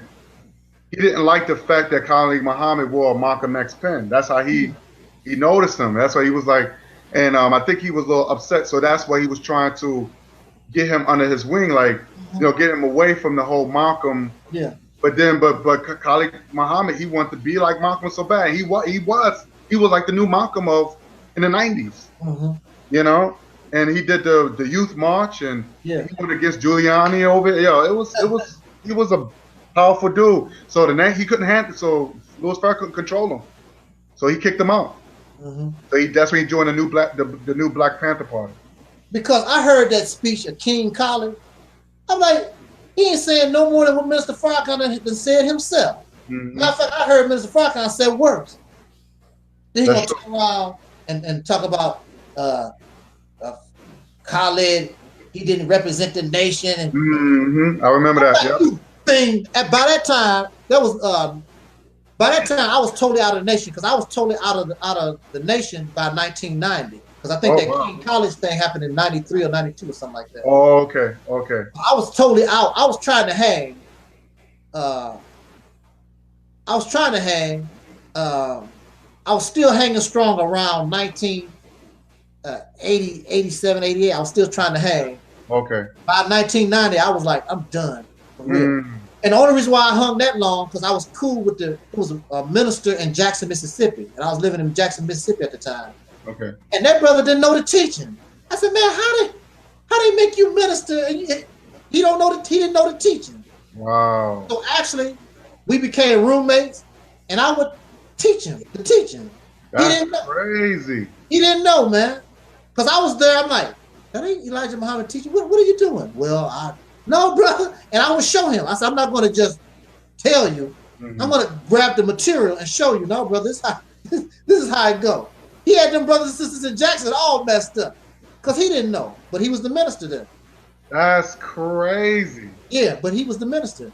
You know, brother Charles, he probably ain't even with him no more.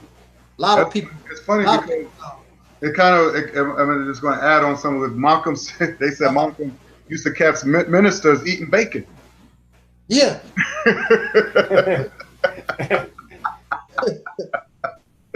Yo, and they would come up with that brother Joseph X was still a hog eater. Yes, I heard about that too. Yeah. Unbelievable. All right, sleeping with white women too. Yeah. Well, that's proof. Well, under Farrakhan, they had that scandal. They had homosexual FOI. Oh wow. Wow. You hear about that? That was the 90s. Heard about that. Yeah, it was I think they committed suicide or something. One of the brothers committed suicide because he was in love with another FOI. Oh. And that was going on. Farrakhan had to hurry up and jump on that and, cover that up real quick. But yeah, I think that could be possible. I believe it. Yeah, but see, I was out of the temple totally by that time. I didn't deal with no. I can't accuse me. I wasn't around no stuff like that. But I'm like, how did they actually operate being a homosexual in the FOI? Y'all didn't detect that at all. Well, you got a lot of down low brothers. I mean, you will never know in a million years. It's if I was in FOI, how you gonna approach me, man? You want some But of they that? won't. I don't think they will act like that. I think they No, will they act. don't act that way. But I mean, how you even gonna begin to approach a guy and you know what we're being taught? How Yeah, could that's you? true. How, Yeah. how can you even begin to approach? I'll tell you this: I don't have no problem with homosexual brothers, you know, and sisters or whatever. They've never done nothing to me. They've always been respectable to me. I've never been hit on by none of them. You know, so I can't. You know, I don't know. These people talk about I hate the homosexuals. They do this and that. I've never had no problem with the brothers and sisters. You know, I like my lesbians. I was trying to fight for the same girl with a lesbian one time. Oh, damn. we both was chasing this. That's crazy. Not bad. I was locked up in the nut house. We both being this lesbian girl. We both trying to get the same girl. I said, I'm like, come on now. You know, you making this not real, okay? You know, am I dreaming about this? You know, what's going on here? All right, guys. Let me just end this. We gotta end this. Yeah, go ahead. And I just want to say this is a very good discussion, and we got to continue this more, man. I had a really. So I just wanted y'all two. What is your last thoughts, and before we end it, like, what do you want to say? What is type of message you want to give, and we could just just end it with a nice food of thought. Yeah. You have something to say, Brother Craig? Okay, well, basically today it was you two guys' time to shine. You know, with the Africa, situation. I mean, I added a couple things in there, but I was unaware of what tonight's topic was going to be about. So I'm just going to wait for the for this video to upload, and I'll go back and rewatch it. Hopefully sometime tonight. But thanks once again. And hopefully we will be able to, share many more, topics and discussions and stuff like that here on this platform. So appreciate, you two brothers, taking time, out of your day, to come, teach. Yeah. So I'll let my brother, Talik, get going. And if he has any final words he wishes to say on the subject matter or just anything, is goodbyes. I mean, go ahead, brother. Okay. The floor is yours. Well, I just want to let you brothers know I'm going to upload all of the videos from this channel to my channel called the Black Power Information Center. Nice. That's where I'm going to put these videos on the Black Power Information Center. Nice. So that's what I'm going to do. It'll be uploaded probably sometime tomorrow. If my software works, because I always get that free software. I don't want to act right sometimes. But also I'll be talking live tomorrow at 2 o'clock. Okay. And my subject is going to be defending Brother Ben X from Seti and Young Pharaoh. That's what's up. That's my subject. And because since his own brothers can't give him no defense, I'm going to try to help the brother out a little bit. Because he needs it. I'm telling you, that banging they gave Brother Ben, man, that hurt me. I'm not even a Muslim. I'm like, oh wow. Oh damn. But I always enjoy these talks. Not no debates. This discussion, these talks. Get a little bit better understanding. But again, my thing is, we have to learn how to just compromise and deal with people's differences, because I had a brother, actually, he don't talk to me no more because I said I'm not going to be African, and he said I can't associate with nobody that's a Negro and tell he ain't no African. I ain't heard from the brother since. And the way I look at it, good riddance to bad rubbish. Just like people want to try to force me to believe I'm in Jesus or Allah. Bye. Adios. It ain't happening, because I'm not trying to force nothing I say on nobody. I don't get angry when people disagree. I don't get angry and say, well, no, you find where you at. It's cool. The only thing I want to know is, when I turn my back, do you have a knife? When I turn my back, you got a gun? You going to shoot me in my back? Stab me in the back? That's all I want to know. Are you a friend or enemy? That's all I need to know. All this other stuff, I can care less. You can believe you're a watermelon if you want. I don't care. I really don't care. As long as we on the same side, fighting the same battle. and we can compromise our position so we can get this, we can begin to move forward. Because even in a marriage, your wife and yourself are different. Y'all got to compromise because you might want a steak for dinner and she want chicken. You know, y'all gonna argue all night over that, and the children said, "Damn, will y'all make with y'all mom and dad? We ready, we hungry." So that's the way we got to do. The people are really hungry. They waiting for leadership. Actually, I'm gonna tell you, we are the leaders, Brother Craig. We are the leaders. We are the brains. Once those of us who are supposed to be conscious, once we get our head on, I'm telling you, the people gonna come, especially when you are successful. People like being part of success. They don't want to be part of failure. That's true. But right now we're confused, and they're not gonna follow confusion. And the Quran said about God said He's not the author of confusion. You God, you're not supposed to be the author of confusion. That's true. So we need to get our act together because we are the head. Right. Not Umar Johnson, not Farrakhan, all that. All of us who claim that we are awakened, we are the head of this. That's true. Believe me, these people will come when they see us acting correctly. They're not going to come to madness. That's true. I'm not going to come to madness. I'm not going to come to a state filled with Negroes with the mentality that we have now. I might as well stay with the cracker, you know, and Becky, because, you know, being with these Negroes, you get in a worse situation. These Negroes might chop your head off outright. I know. Farrakhan in charge of a nation? Oh, no. See what he did to Malcolm? Oh, no. That's true. No, I'm not going to do that. But anyway, like I said, this post will be on my all the posts from here will be on my Black Power Information Center, and I will be defending my poor brother Ben X tomorrow afternoon. And I always enjoy this, you know, talking with you brothers. Y'all are, you know, y'all number one. Y'all on this. I like this, and hopefully we can get other brothers get this set up, because I got some other brothers that want to join too. And, and get some sisters on there too, man. Let's get some sisters on there. Yeah, you know, Rashida be happy to come. That's my queen, Rashida. I like her. Yeah, because it's a nation building, man. It's all about nation building. Yeah, get some sisters on here too. Cause I mean, y'all brothers is all right, but you know, looking at your face all the time, I mean, y'all ain't. My last thought is that. Yes, sir. I think we need to don't forget about the teachers in the past, and we need to we can move forward. You know, learn from the past, and like you said, brother, keep the torch burning. Yeah, keep the torch burning, because once you lose that torch, we're gonna be a lost nation, and we got to start from somewhere. So if our ancestors had said that, look, this is where we're from or whatever, we got to keep it burning, and because they learned it from their ancestors, and so it had to come from somewhere.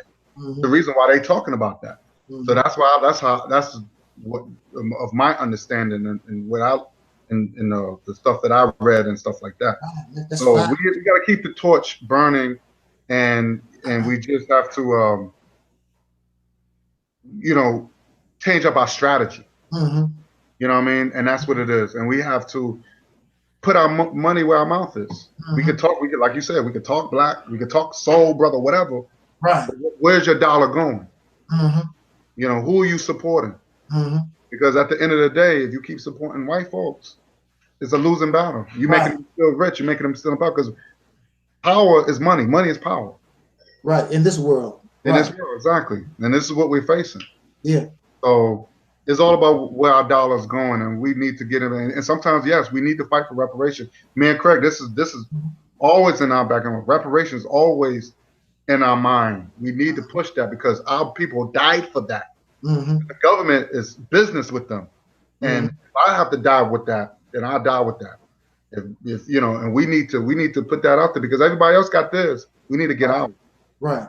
And we need to, but we can't worry about what people are going to do with their reparation, whatever it was, monetary, land. We can't worry about that. The question is, if we on the same page, we got to worry about what we're going to do with it. Right. Are we going to come together? And yes, we can go to Africa and build them up, and we can exchange and do business. It's all about doing business, and we can be respected. It's all about being respected. Right now, we're not being respected. You know, we always going to be looked at as savages and jungle people.